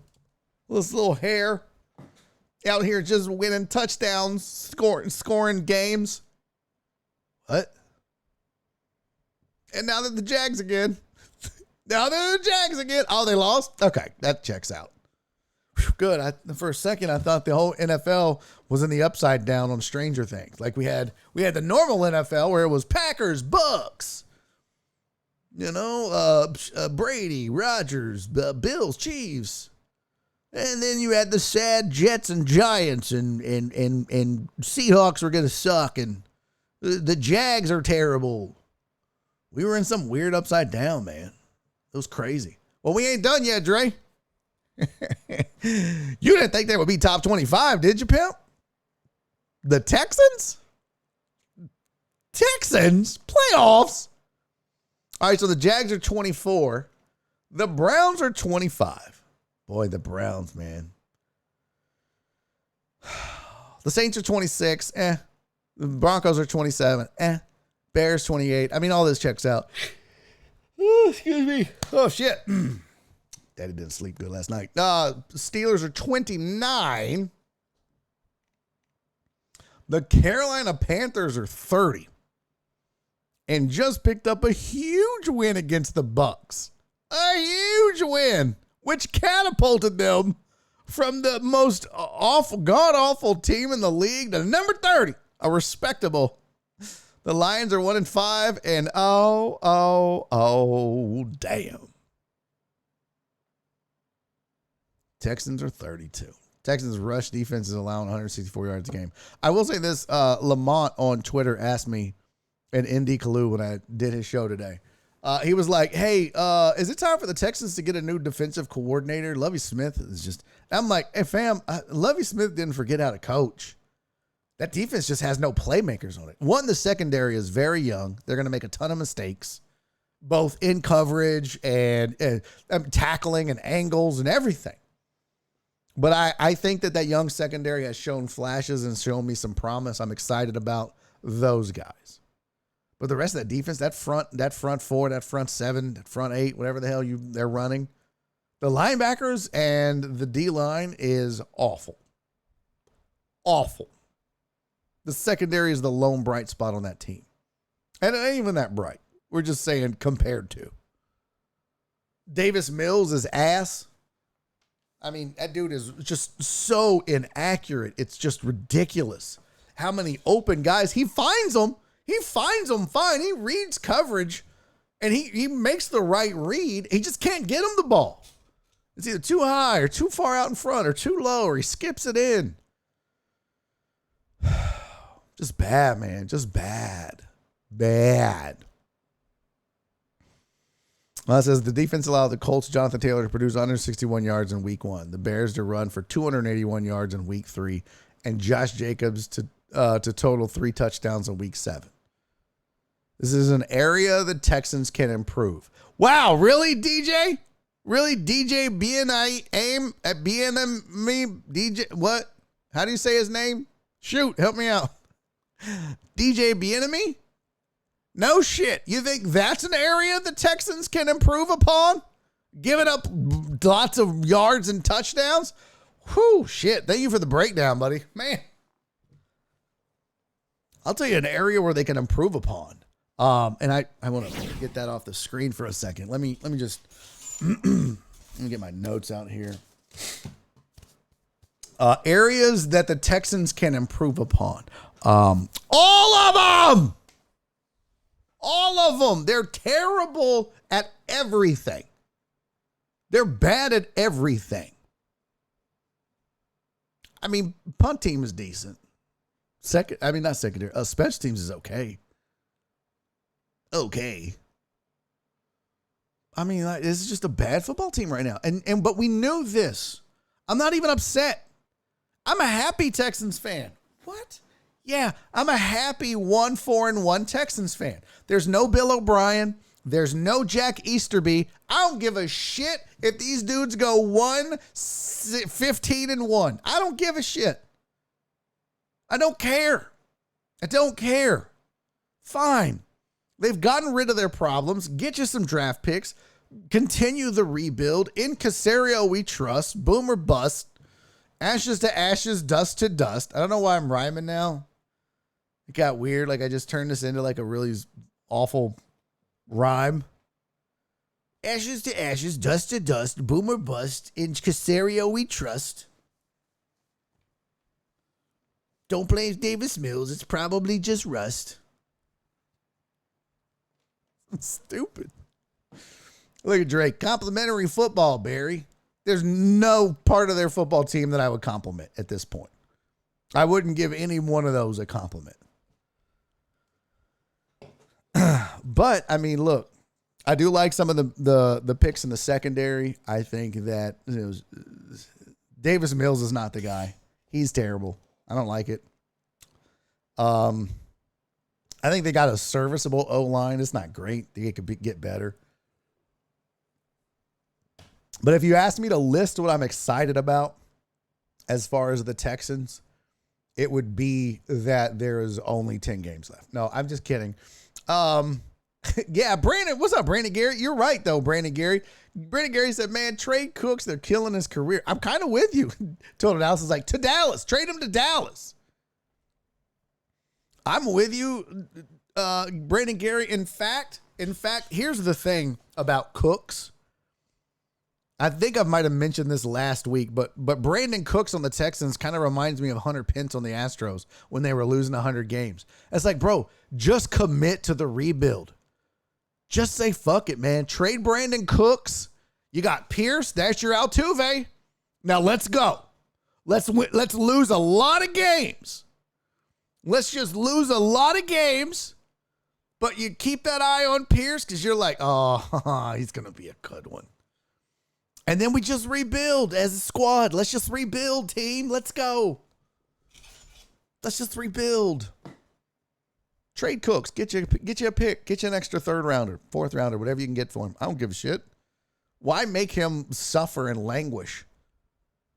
I'm fine with a rebuild. I'm fine with a couple of bad seasons. Now, you can't drag this out for 7-8 years. No. You can't be so far into a rebuild that you've been through as many rounds in the draft that there are positions to fill on both sides of the ball. In other words, an NFL draft is 7 rounds.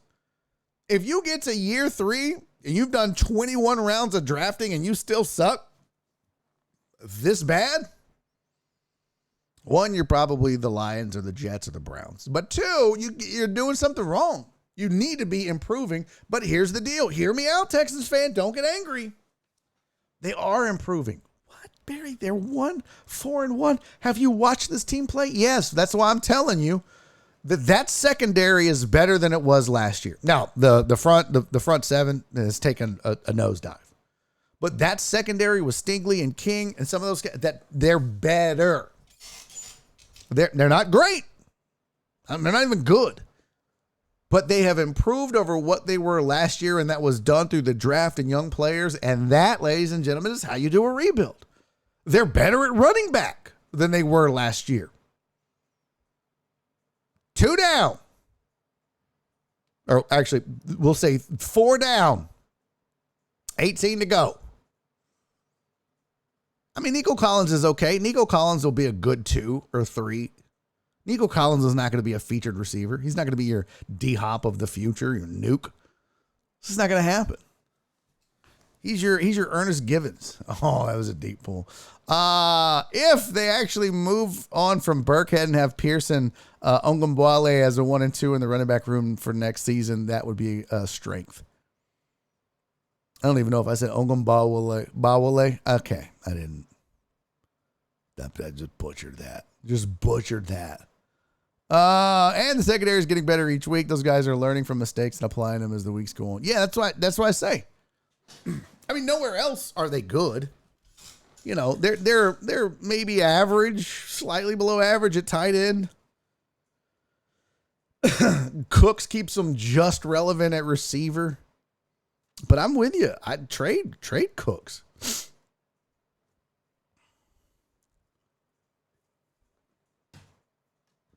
What the hell is that? Total Dallas said WNBA player or NFL player. I don't know what that means. Just don't be Cleveland. I agree with that, D-Motto. Heel Buddy said, I don't know. Okay. It just says heel. Are you just using your own emotes in the chat, Heel Buddy? Is that what we're doing? I got to go over here to my Twitch chat and see what you put. Yeah. Grampy replay the Dapper Moon, an alien, and Heel Boo 1 clouds. What are you doing, Heel Buddy? What? None of that makes sense. Potch said, it's okay, guys. I made it. Awesome, Potch. Now we can start the show. Psych. Dude, nobody uses psych anymore. Nobody. Aaron's over here sending books. Now hear me out. 4-7, and now I'm just fucking reading the show. Now I'm just reading the show like it's a diary. Aaron's over here in the chat like, Dear Diary. Dear Diary. The Texans are on my last nerves. I think... You got to condense it, bro. I can't read. Oh, it's MMA Marks. Let's go, fam. What's up, pimp? He's like, it's me. It's MMA Marks to change my name. What's with all the name changes? You know, they're freaking me out.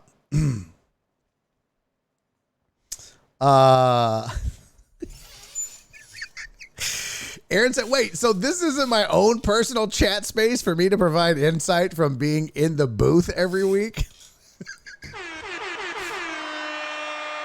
You see what happens? You fuck with people and then they fuck with you back. And sometimes you're the windshield, sometimes you're the bug. I kind of got bugged right there. Okay, Aaron, good point. I mean, shit. You know I love you, Aaron. You know I love you, buddy. 2 were mine. Just a little bit of hype. Nothing intended. Oh, fam, I'm just fucking with you, Heels. I'm just fucking with you. Just messing with you, MMA Marks. Just teasing. Don't take any of this serious. God forbid. Holy shit. What told Dallas say? Aaron Ray book. Oh, nice. In your face. Take that, Aaron Ray book. That's funny. But Aaron does make a good point. Yes, but you're not looking for the rookies and younger players to be world beaters right now. 100% agree with that. He said, you just want to see some improvement as they learn and adapt to the higher levels of the game. All facts. All facts. 100%. He's dead on ass accurate about that. Whoa, what happened to my crawl there? I felt naked for a second. No, but he's dead ass on right. And that's why I say, seeing the Texans improve is better than nothing. So there you go. There's your power rankings. Texans 32. I was going to try to do some headlines. I didn't even look. I didn't get a chance to. Griner's appeal of 9-year prison sentence denied. Well, I guess we'll be trading murderers and spies for a WNBA player. Okay. The Marlins hire Shoemaker as new manager. Who? Oh, Skip Shoemaker. Oh, that guy. I don't even know why I don't know that name. I should. Won a World Series in 2011. Well, let's see. Aggies suspend 3 players indefinitely. I hope Jimbo Fisher was one of them. Holy shit balls, the Aggies suck. Let's do that. Let's talk some college football. We didn't even go over the new AP poll that's out. Oh, let's take a look-see. Again, I want to preface this. I want to preface this by saying I didn't watch any college football. I did not. I watched 0 college football this weekend. So I couldn't even tell you. And see, Dre agrees with Aaron. Yeah, I think we all do. He's bringing up valid points. Yeah, so I don't know. I know that Texas got beat by Oak State. But that's about, and I know that the Aggies got their ass whooped by South Carolina. And that's literally all of that I know. Oh, and that UH beat Navy.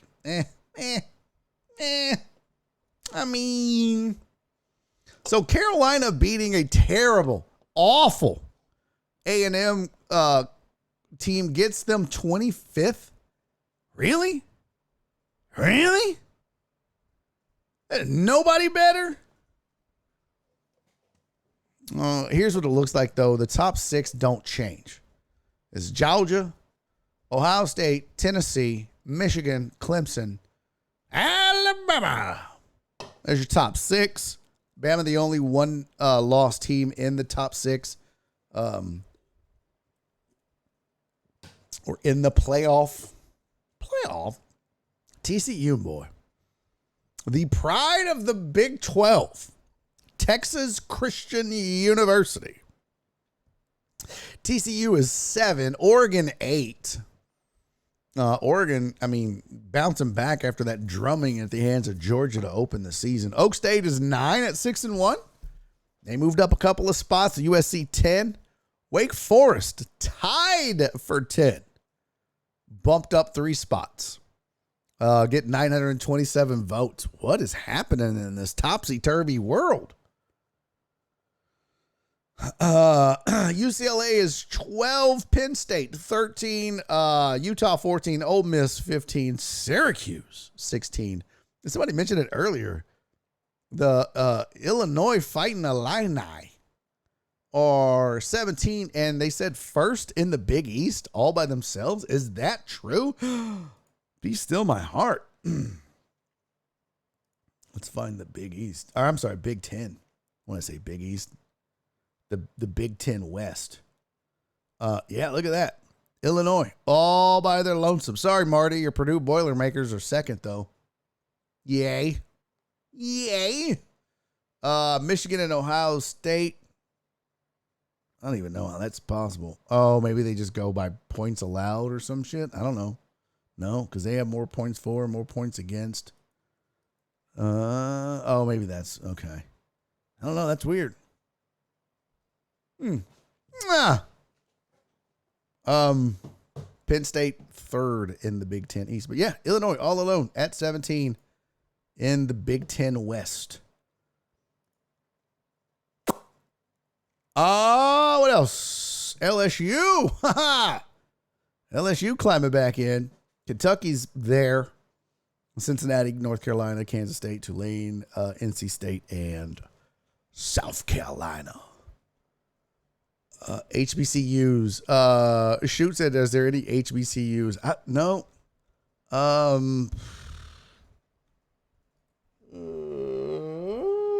What? Hold on. I have to go. What is the HBCUs? It's the MEAC, right? See, they don't even have that shit listed. No, it wouldn't even be Independence. Where is it? My goodness. They don't even have that. You can't even get to it.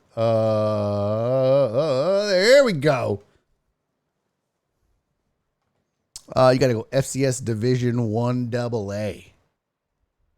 Well, they don't make it. They don't make it easy at all. Dion and the Jacksonville State Gamecocks undefeated at 2-0. Do they even have this on the rankings? Let's see.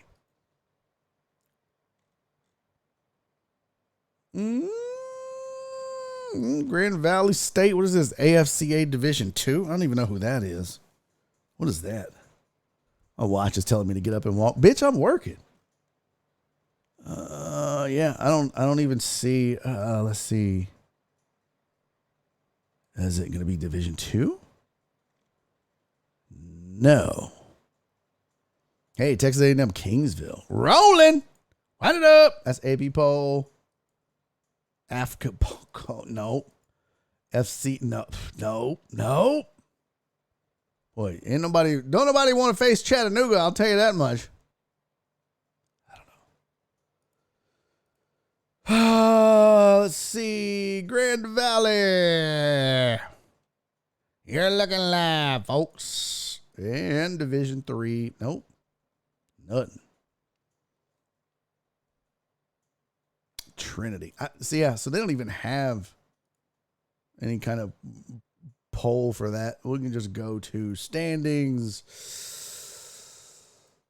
There you go. What is Prairie View doing? What are they doing? Let's see.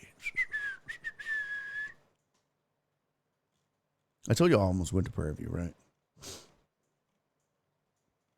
Where's Prairie View at? I don't know. Texas A&M. There we go. Nope.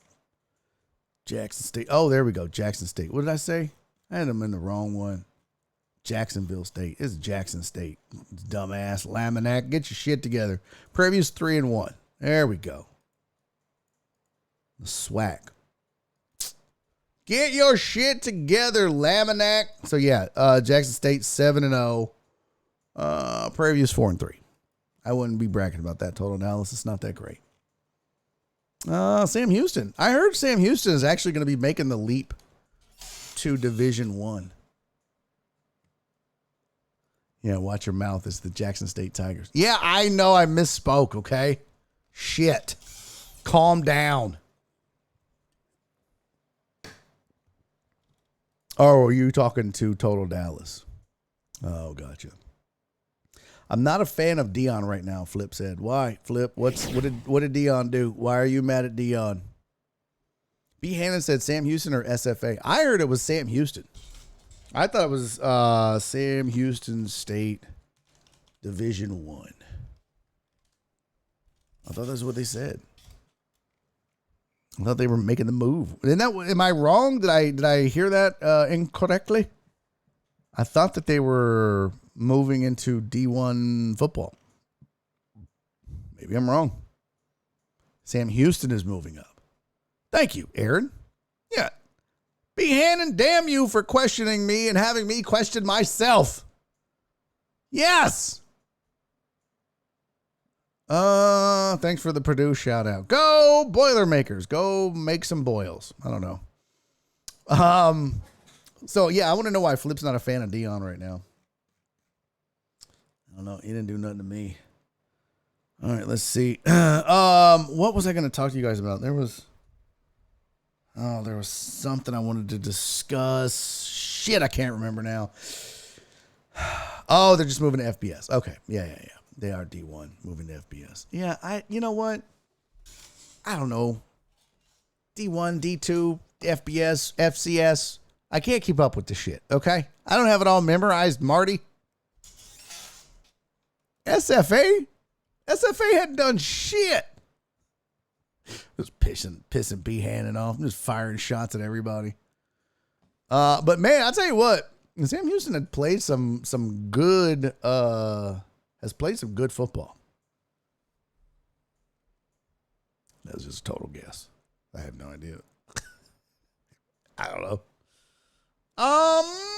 Damn it, you guys. Hey! Oh, damn it.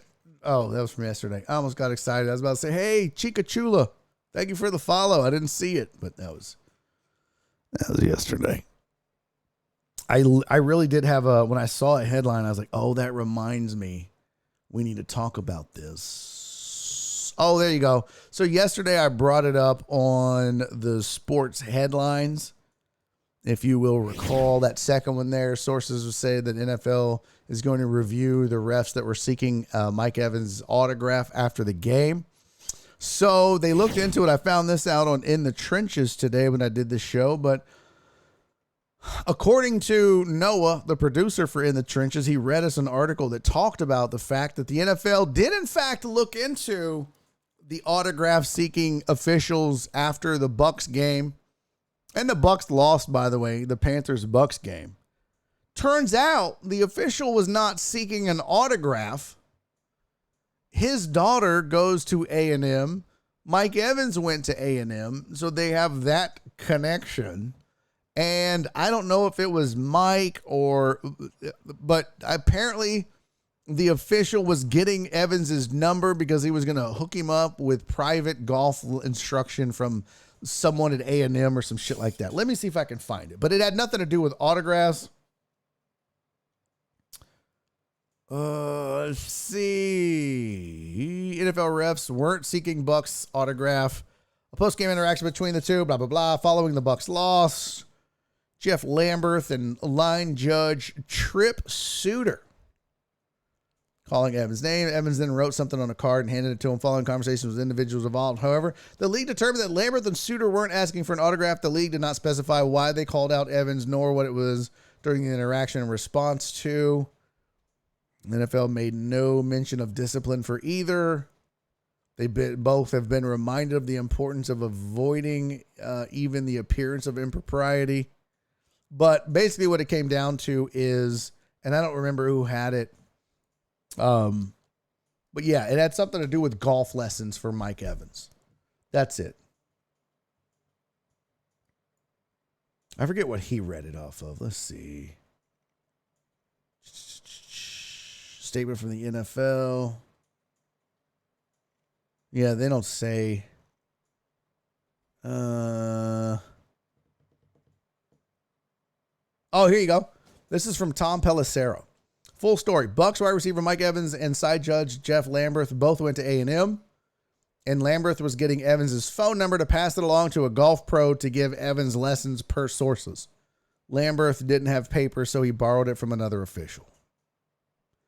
And like I said on In the Trenches today, that makes sense. That checks out. I think you could easily validate and verify that. I don't know where the daughter came in. I don't know where I got that from. But that checks out. That makes sense. I just think the timing of it was bad. I don't think you should be going up to a player right after the game, especially after they lose. I wouldn't want to be fucked with.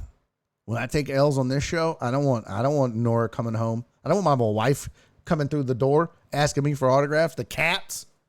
I don't need my cats as soon as I walk out that office door right there and back to the world after taking a lot of L's on this show. I don't need to go out there and then the cats are all hounding me. Barry, Dad, can I have your potograph? Get it? Potograph. Okay. That one. Potograph is pretty good. Has that been used before? That's pretty good.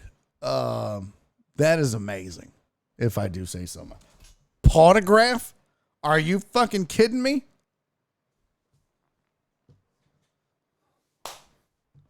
Yeah, I high five myself, bitch. And potograph. Come on. Who's doing that? Who's doing potograph jokes while they talk sports? Nobody but Barry on deck, fam. Spread the word. Flip the truck driver Pookie said, damn it to hell. What happened? Did the bean die? Showed it. Bye bean. Oh, there's a Poop Town, Hawaii. D-Max said over there. I'll be damned. Poop Town, Hawaii. One Deep said, are you sure you're a comedian? Bitch. That was outstanding. What are you talking about? Look, earlier, I admit, when I said Poop Town sounds like a shitty boy band. Didn't even mean to make that joke, but I owned it as being terrible. I owned it as being bad. But don't come at me with that one deep. Do not come at me with that, because Potograph? What? Yo, in the mud. Hello. Let's go, deckheads. What's up? In the Mud Sports back in the building. At 1 deep 928. Jeff Bell. Jeff Bell just timed out 1 deep. Yeah, suck it, 1 deep. Mods, get him. Pacha got him. Oh, it's hilarious. You know 1 deep is so angry right now. Chikachulas.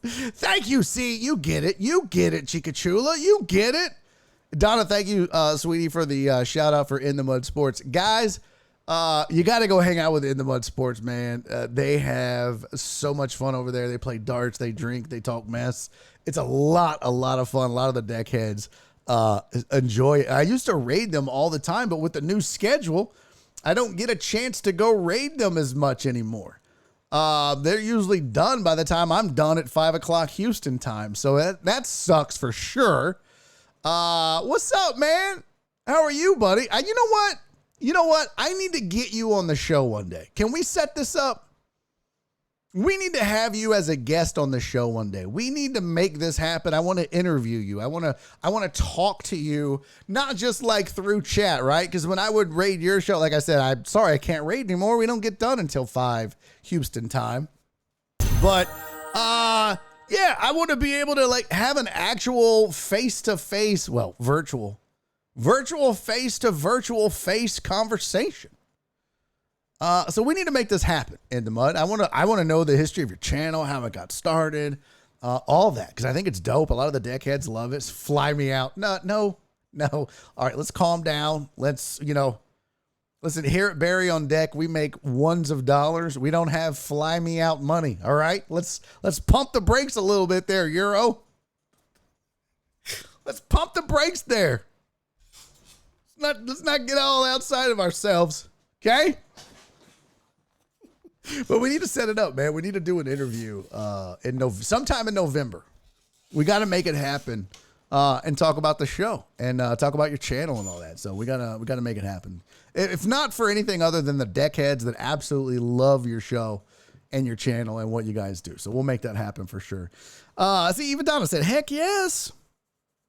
But I'm doing good, man. I hope you're good. Did y'all just wrap up? I hope it was a good, a fun stream. I'm sure it was. It always is.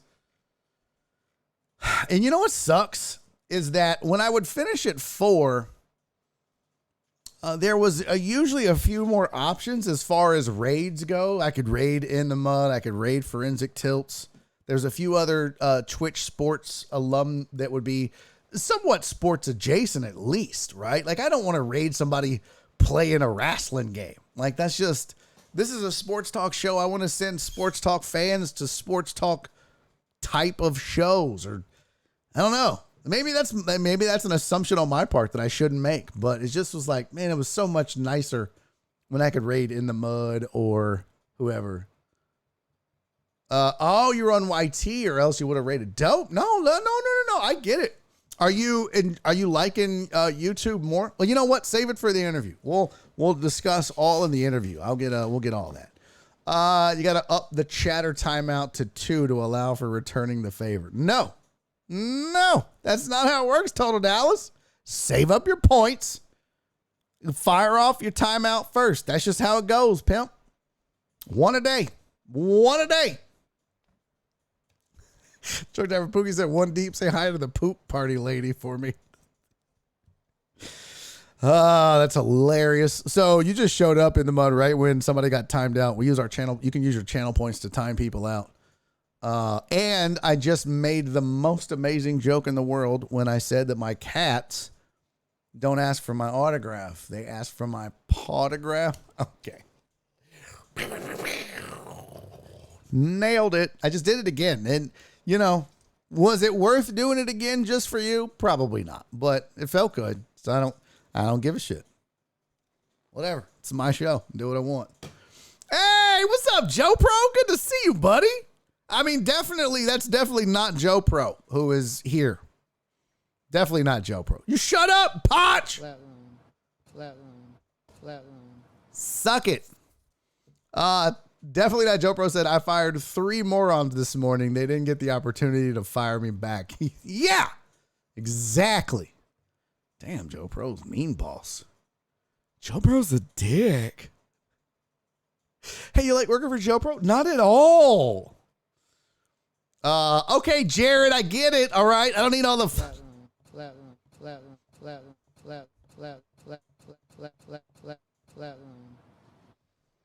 Shut up, Jared. Yeah, I like right now I'm looking for who could we raid at 5 o'clock. Damn, we still got 30 minutes left in the show. I'm exhausted. I was going to do the private hour today, but then I was like, Yep, they fucked around and found out. Joe Pro said, damn. $20 Bookie said, Dre, I'm 10K I'm 10,000 points away from timing your ass out, buddy. I love it. I love that you guys just can't wait to time me. The feuds are amazing. I love the feuds so much. Mwah! Chef's kiss fun. But hey, seriously, we have 30 minutes. I want to task one of you. Go find us a show to raid. And it's got to be a sports talk-ish show in English, okay? In English. Or something fun. Potch, do me a solid. Find me a show. You're a mod. Donna, find me a show. CC, who are the mods? I don't even know who all the mods are on this show. I don't even know. I should know. I don't know. Find us somebody to raid. We haven't been raiding, and I want to be able to continue to raid. This is how you make friends in this world. This is how you make friends like in the mud sports. So, yeah. Let's find somebody to raid. Let's do that. Because I can't just sit here and go. I mean, I could, but that's a boring ass show. No. Oh, no. Oh, ESPN written. No. Man, I really would have beat them again. If only I had also a broadcast signal to tell people to come watch me. No. Yeah, see. Oh. Aki Basho rerun day. Oh, he's big. He's big. Why is Fail Army in this Twitch sports category? That don't make no sense. I'm going to look in Twitch Sports and see who else is running out there. But, yeah, Potch, somebody find us a raid, please. A good one. I can't even find my Twitch Sports link. There it goes. Okay. So we'll look that up. All right. In the meantime, we still have plenty of show to go. What do we need to talk about? God bless. There was a topic that I really wanted to talk to you guys about. And I didn't write it down, and I should have, and I can't remember. I can't think of it. That makes me super duper angry. We know you like to play Carnival. Okay, I don't know what any of that means. I'll just let you guys fight it out amongst yourselves. I have no idea what that means. Hold on. You know what? Let me check my email real quick, chat. Just give me 1 second. I know. That's not appropriate. Oh, by the way, shout out to Jen. She helped with the, she reviewed my application for Twitch partner. So fingers crossed. I haven't read her feedback yet, but I sent it out to 3 people to review. I always like to get good feedback from different points of view. My sister-in-law is in HR, so I hit her up. Jen, HR hire, so I hit her up. But it's, like Jen's associated with the show. She watches the show. She works with the, me. Like, I mean, she knows more than anybody, maybe other than me. Hell, maybe more than me, but she knows how this shit works. So she has some good insight, but then I wanted like somebody who does resume type shit outside of this to look at it. Cause that's going to be kind of the angle that some of these Twitch folks look at it from. And then, I sent it to Tooth Pete, Josh Beard. He reviewed it as well. So that's good. And Josh is a partner. So I've got somebody that knows the show, somebody that doesn't know the show, and somebody that's a partner. So everybody look. So it'll be good. Man, I'm going to have to get used to driving around Houston again. Probably new job is off 290 in West. Did you get it, Mark? Did you get it, buddy? I hope so, man. Oh, my God. Party at Mark's house if you got the gig. And do tell what kind of job. Well, get it first. Don't jinx yourself. Don't jinx yourself. Get the gig first and then tell us what happened. All right, let me look at my email real quick here. Pitley, give us a minute. Nope. I don't even know what that is. Probably delete that.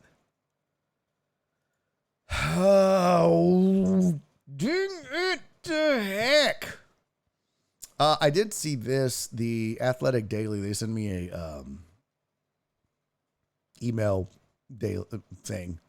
Jim Nance is going to call his final NCAA tournament in 2023. And then Ian Eagle will be taking over. Jim Nance is good. Jim Nance is polished. I mean, for my money, though, Kevin Harlan, hands down, the best.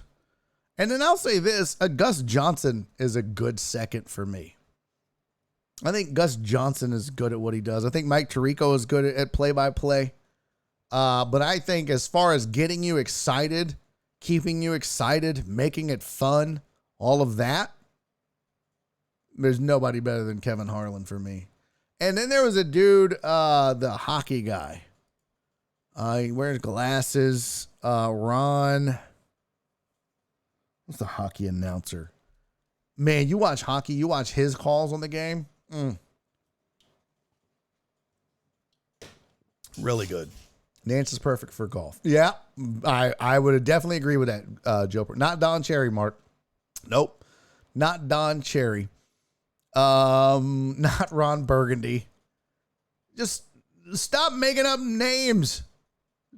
Truck driver Pokey. Yeah, I know, right, Flip? Astros, Bears, Job.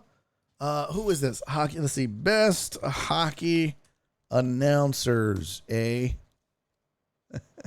Get it? Because Jim Houston, Gene Hart, no. Bob Miller, no.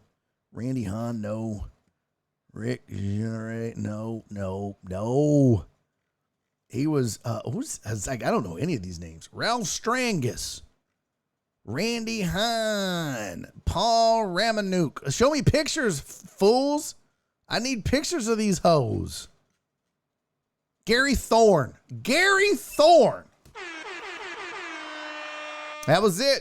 Gary Thorne. Man, when you listen to Gary Thorne call hockey, Now, I've never listened to Foster Hewitt. It says Foster is an innovator and the best voice in all of hockey. Foster Hewitt is a legend. Got started. His famous call of the Paul Henderson goal can be found here. Oh, I kind of want to hear that later. I'm gonna copy and paste that. I want to watch that. But Gary Thorne, man, even if you're not into hockey, okay, it's like, you know, he just makes it fun. He's like Gus Johnson, right? Like, you can listen to Gus Johnson call a football game, and when something exciting happens, you're like, oh, shit. Oh, I don't even know what happened, but Gus is excited, so I'm excited. Yep, Total Dallas says Gus Johnson. You like Gus? Good. Barry, did you see the renderings and hype video the Titans released for their new stadium plans? No, I did not. Chica Chula said save the beat. All right, Chris Reyes. Stop getting your friends to come over here. Nice try, Chica Chula. If that is your real name. I don't know, Flip. What did he say? No, not Jim Ross, not Ron McLean. Google is making up better names than me. Let's raid a Phillies chat. Oh, that's a good idea, Jared. All right, Chica Chula is definitely Chris Reyes. Bean Mods would have already found a raid so you can bounce early. That is 100% Chris Reyes. Or Reyes is logged. Chica Chula is Reyes' girlfriend, and he's using her account. Either way, it's fucking hilarious. Also, thank you for the extra view. That is hilarious. Did the Nashville taxpayers have to pay for the hype video too? Probably. Thank you, Potch. Shut up, truck driver Pookie. Let me see. Let me see if I can find Brad Lidge, MLB Network.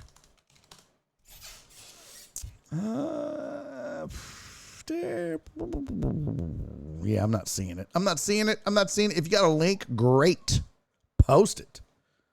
That'd be awesome. Yeah, Lidge was a Philly though, right? Yeah, wasn't he a Philly? Brad Lidge. No, I don't need all that. I just need. Yes, Astros 2002 to 2007, Phillies 2008 to 2011, and then the Nationals in 2012. That's right. And he won a World Series with the Phillies in 2008. So of course he's going to be a Phillies guy. Well, that must be why he's running his pee-pee hole on wherever you said he was. Duh. I mean, look, if Brad Lidge wants to pick sides if it's Astros versus Phillies and he wants to choose the Phillies, fine. Choose a bunch of losers. I don't give a shit. Good for you, Lidge. Guess whose side I choose? Albert Pujols' side. Brad Lidge.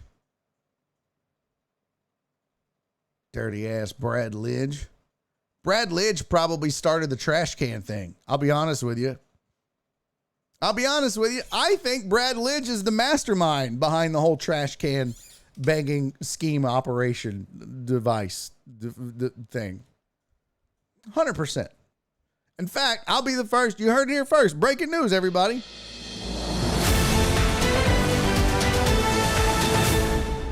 This just into the Barry on Deck studios. I'm getting reports from outside in the world.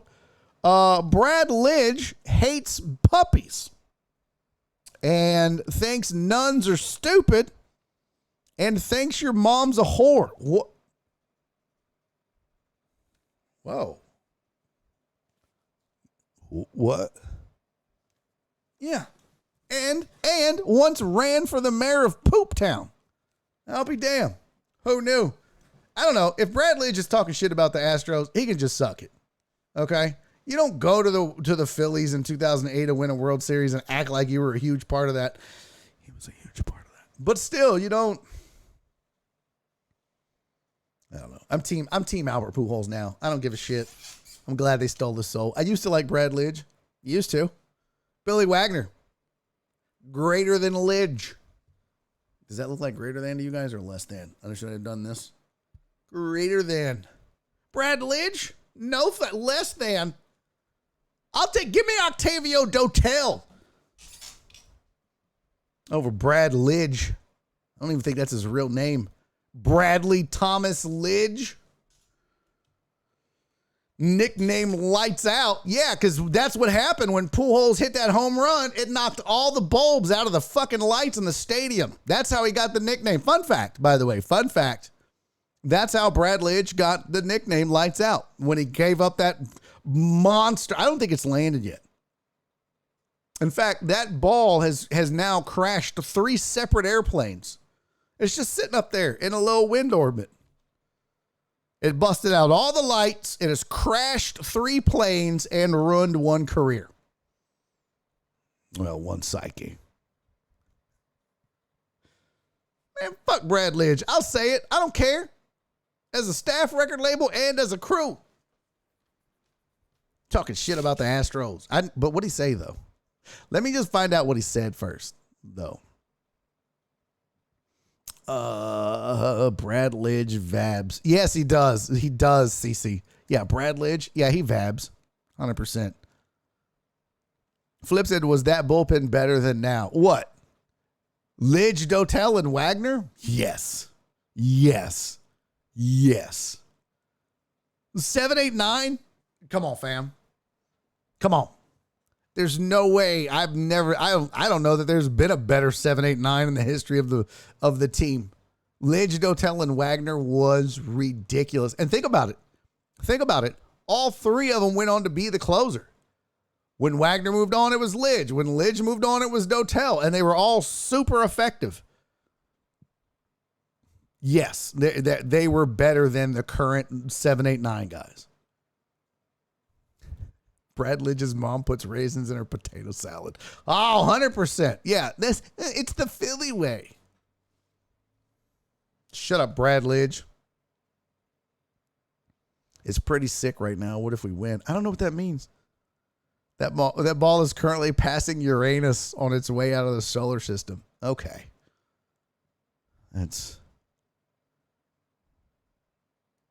Oh. Flip said Lidge wasn't talking smack. He's just going Phillies. Well, you might as well talk smack if you pick the Phillies. What a stupid pick. What a dumb pick. What in God's green earth makes you think that the Phillies are better than the Astros? It ain't the rotation. It ain't the bullpen. It ain't the lineup. Hell, let's go take a look-see, chat. Before we bounce up out of here, we got 14 minutes left in this show. In this big, dumb, stupid show. Let's just compare the two squads. Because we may not get to it Thursday because we're going to have to do a lot of NFL. Here you go. Here you go. Do we got the little compare pairs here? Let's see. No, I don't want that. No, I need more. No, that's not it. View all stats. All injuries. Everybody's healthy. Pick center analysis. Full schedule.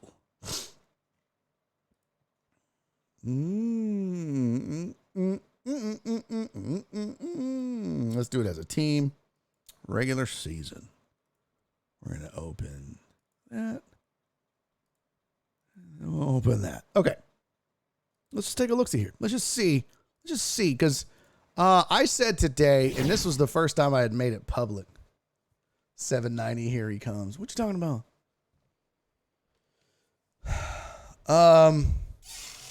What the hell? That's not the right shot. What was that?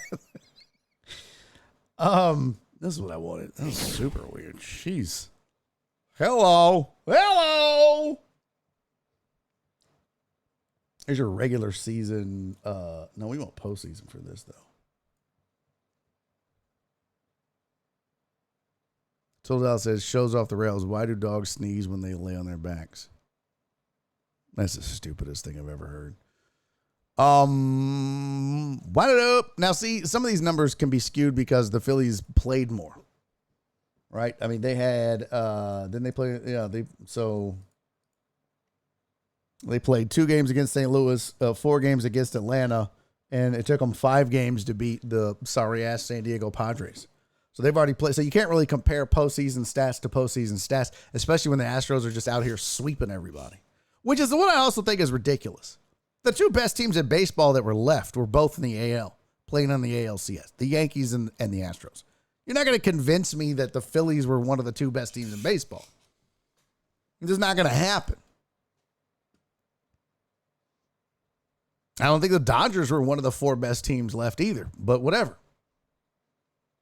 I mean, not the Dodgers, the Padres. The Dodgers, to me, were the best team in baseball, but shit happens. Sorry, LA. Maybe next year. That should be their motto. Maybe next year. That's also the Yankees' motto. We'll just buy more players who don't produce in the playoffs when they play the Astros. That's a lot to put on a shirt, but whatever. You can compare. Most stats are just percentages. Man, shut up, Total Dallas. That's not true. What do you teach math or something? Spoiler alert. He teaches math. All right, here we go. So here's the batting, regular season batting averages. All right, let's just take some look-see here. Which, batting average isn't really used that much anymore. Astros hit 248. The Phillies hit 253. OPS-wise, Astros had a 743 OPS. Phillies had a 739. This is really dead-ass even.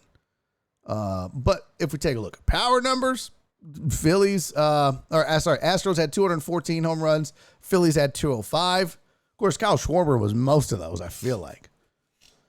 Let's see. Walks. The Astros were 9th in walks. They had 528 walks. The Phillies, where the heck did they go? 15th. They had 478 walks. Not the most patient at the plate. In fact, I dare say that's what? Borderline bottom third? Close. I guess bottom third would be 20, 21 to 30. Yeah, that's how math works. Okay. So I mean, all right, here we go. Strikeouts.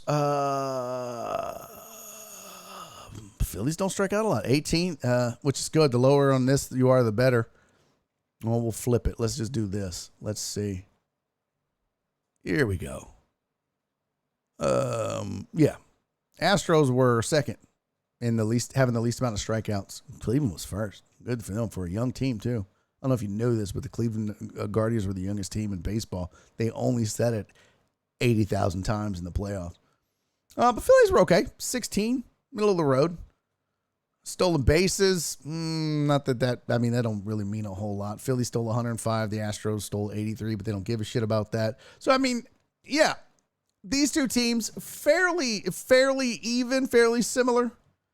I think the Astros have a better 1 through 9, but it's not to say that the Phillies can't put up runs. And they did against a pretty decent Padres staff. Not great. Here's where it gets different, though, and we can't really go into bullpen here, but this Phillies rotation is just, it's good. Don't get me wrong. It's good with Wheeler and Nola. I mean, these guys can, they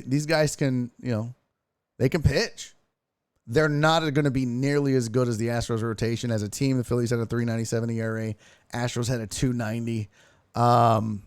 You had 3 complete games for the Phillies, 3 for the Astros. Astros had 18 shutouts. Philly had 15. Where's the ERA? Let's see. So whip, walks plus hits dividing by innings pitched. Astros were second in whip at 1.09. Anything below 1.2 is good. Anything below 1.1 is really good. Anything sub 1 is ridiculous. Phillies had a 1.26, so that means they put a lot of runners on base. Now, granted, their first half stats and their second half stats exceedingly different. Astros were 4th in baseball as far as strikeouts go. The Phillies were 10th. So I think that, and then defensively, yeah, we need to even talk about the defense. Defensively, this was not a good baseball team, the Phillies. Let's see, where's their fielding percentage at? Here we go. Phillies fielding percentage wise, Astros were 7. Oh, that can't be right. 989. Wow. Is that true? I stand corrected. Wow. Phillies had a 988 fielding percentage. Errors made. Oh my goodness. I'm sorry. I slept on the Phillies defense. Only 69 errors. Good for them. Good for them. Astros had 72. I stand corrected on that. I think this, though, at the end of the day, I think that the Phillies are top heavy, kind of like the Padres. It reminded me a little bit of the Padres. 1 through 4, maybe 1 through 5. You got to be concerned. Schwarber and Bryce Harper, big moment guys, right? You feel like they step up in big moments. Rhys Hoskins is kind of their Jeremy Pena. But outside of the 4 or 5, I think the Astros are definitely deeper in the lineup and in the rotation and in the bullpen. And I wish I had the bullpen ERAs, but we don't. So at the end of the day, I think this comes down to starting pitching. And I think that there's no doubt that the Astros have better starting pitching than the Philadelphia Phillies. I just don't. You couldn't convince me otherwise. And here is the we don't really get the comparison here, but their best, let's see, their best as far as leaders go. Look at that. Zach Wheeler had 12 wins, a 2.82 ERA. Aaron Nola had 11 wins and a 3.25 ERA. Compared that with the Astros 1-2 punch of Verlander, 18 wins and a 1.75 ERA. And then Fromber, second with 17 wins and a 2.82 ERA. It's just ridiculous. And then and you don't even have Lance in that mix, and it just goes on and on. So, Astros are the heavy favorite. I shouldn't say heavy favorite, but the Astros are the favorite to win the World Series. They're obviously favored at home by 1.5, which I'm starting to learn. I don't bet a lot of baseball, but that's pretty standard. Pay attention to the money line a little bit. That'll give you a better idea of what you're looking at.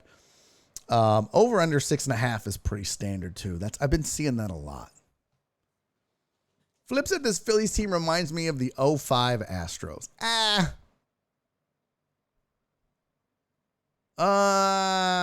Lordy said the Phillies might want a little bit of war. Mine said Barry on deck. Where's the NBA analysis? That's where it's at. We did talk NBA yesterday. It's just so early in the season, Mines. Like, you know, I haven't watched a lot of NBA. I've watched a couple of Rockets games, so I could talk about Rockets Grizzlies. I could talk about Rockets Bucks and how the Bucks just absolutely bullied the Rockets. But yeah, I just haven't. I mean, we're right in the midst of here in Houston, World Series. So I know you're not watching the World Series because the Blue Jays got bounced, but Astros have just swept 2 series, and they're 4 wins away from their second World Series in 6 years. So that's kind of consuming my time. And then, of course, trying to keep up with the NFL. So, yeah, down here, that's true, Potch. Down here, yeah, we kind of have that saying that the NBA really doesn't start until December 25th. Alex said flip, so Philly's getting swept. Got it. The Phillies team reminds me of the 05 Astros. Joe Bro said, pace yourself, Mines. Lordy, what do you mean by that? Phillies might want a little bit of war. You're not talking about the stat. You just mean like a slugfest? Like gritty, grimy baseball? And the Astros will play that too, but I don't know. Lordy said, I'm a Mets fan, but I betted the Astros winning it all in August. Smart man, smart money. Smart man, smart money. I tell you what, I looked at it a little bit because Indy Kalu brought it up today on the radio, and I was like, ooh.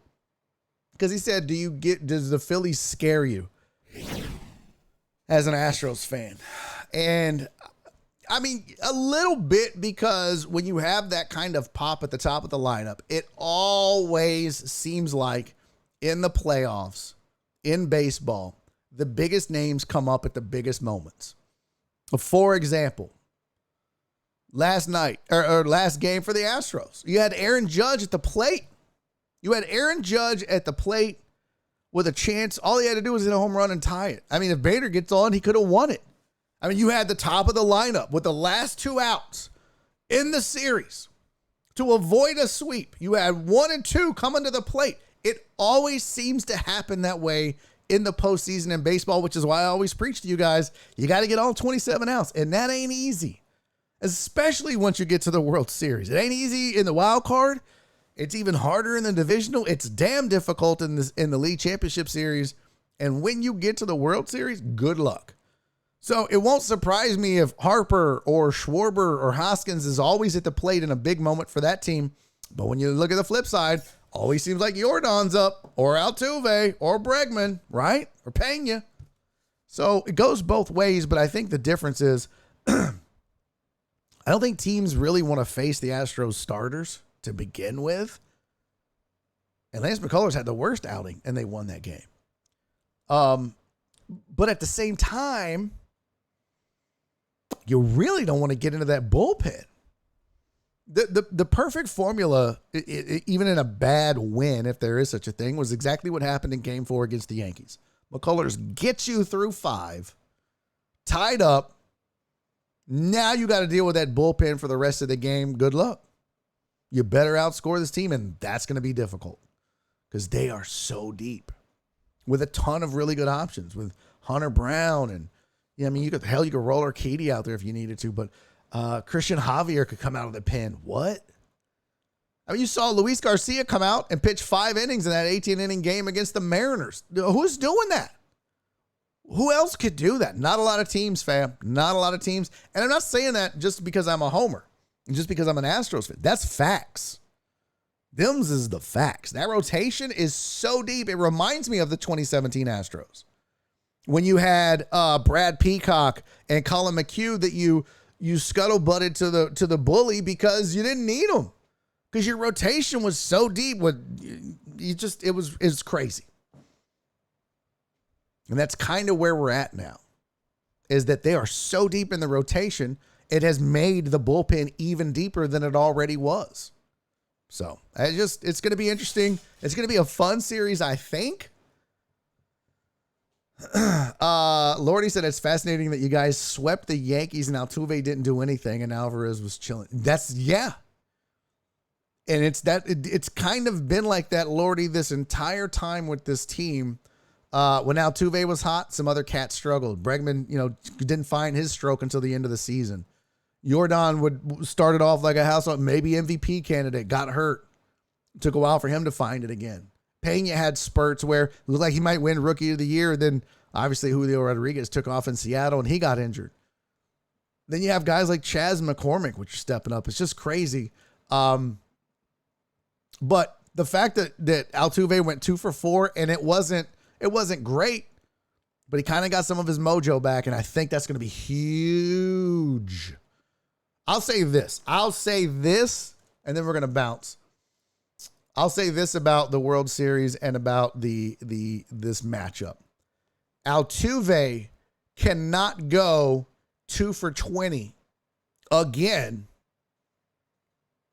And those last two coming, in garbage time, so to speak. And you just think you're going to walk through the Phillies. No, this one has to be all hands on deck. You need Altuve leaning in and crowd the plate, get hit by a pitch. I don't give a shit. But you need traffic in front of guys like Bregman and Pena and Jordan. Hopefully, fingers crossed, he finds his stroke again. I'm not worried about him. But you've got to have your main guy at the top get on base. And dare I say, listen, if Altuve starts this series through 3 games, if the Astros are maybe up 2-1, maybe they drop one here and win one in Philly, or maybe they take care of business at home, go on the road and lose in Philly. But all the games are close, 3-2, 4-3, 4-2, something like that. They go on the road, maybe lose one, because that'll happen. You'll have a stinker of a game. If Altuve doesn't hit, I'm going to tell you right now, and I have always preached about leave guys alone, they'll figure it out. You got 4 wins or 4 losses to figure it out. This is not the time. I would have no problem moving guys up and shifting Altuve around. I would have no problem with that. Now, do you make that kind of disruption this late in the season? I don't know.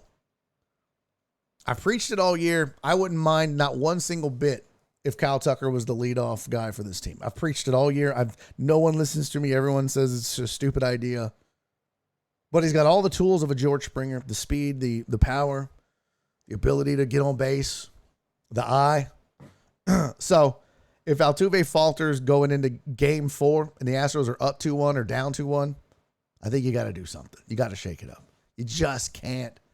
You can't lose this World Series because Altuve sucks.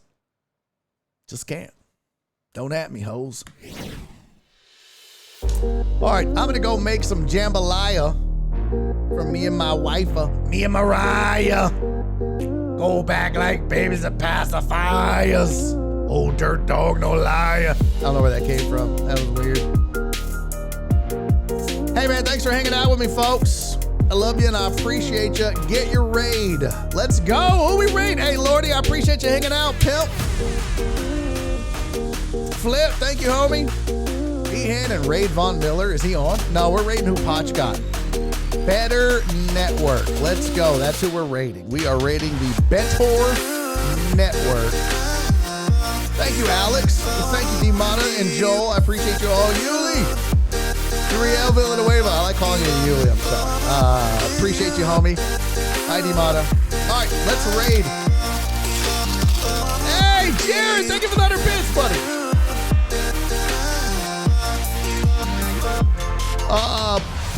Potch, are you doing the raid or do you want me to do it? I guess I'll do it. I'll do it. I'll fire it up. Let's go. Here we go. And the Better Network. All right, folks, don't forget tomorrow, There's one person watching the Better Network. Oh, Potch, you're so nice. We're gonna raid them. Oh, they got what? Is it 2 dudes right now, Potch? 2 dudes at the same time. EETTOR Network, right? Did I get that right? Yeah, Nick, I missed you, buddy. In the show since House is here.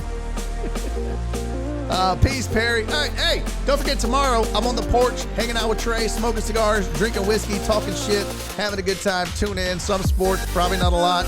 What a damn fun time for 3 hours. So join me for that tomorrow starting at 2 o'clock, assuming he gets there on time. And I'll see you then. And if until then, do me 3 favors. Be safe.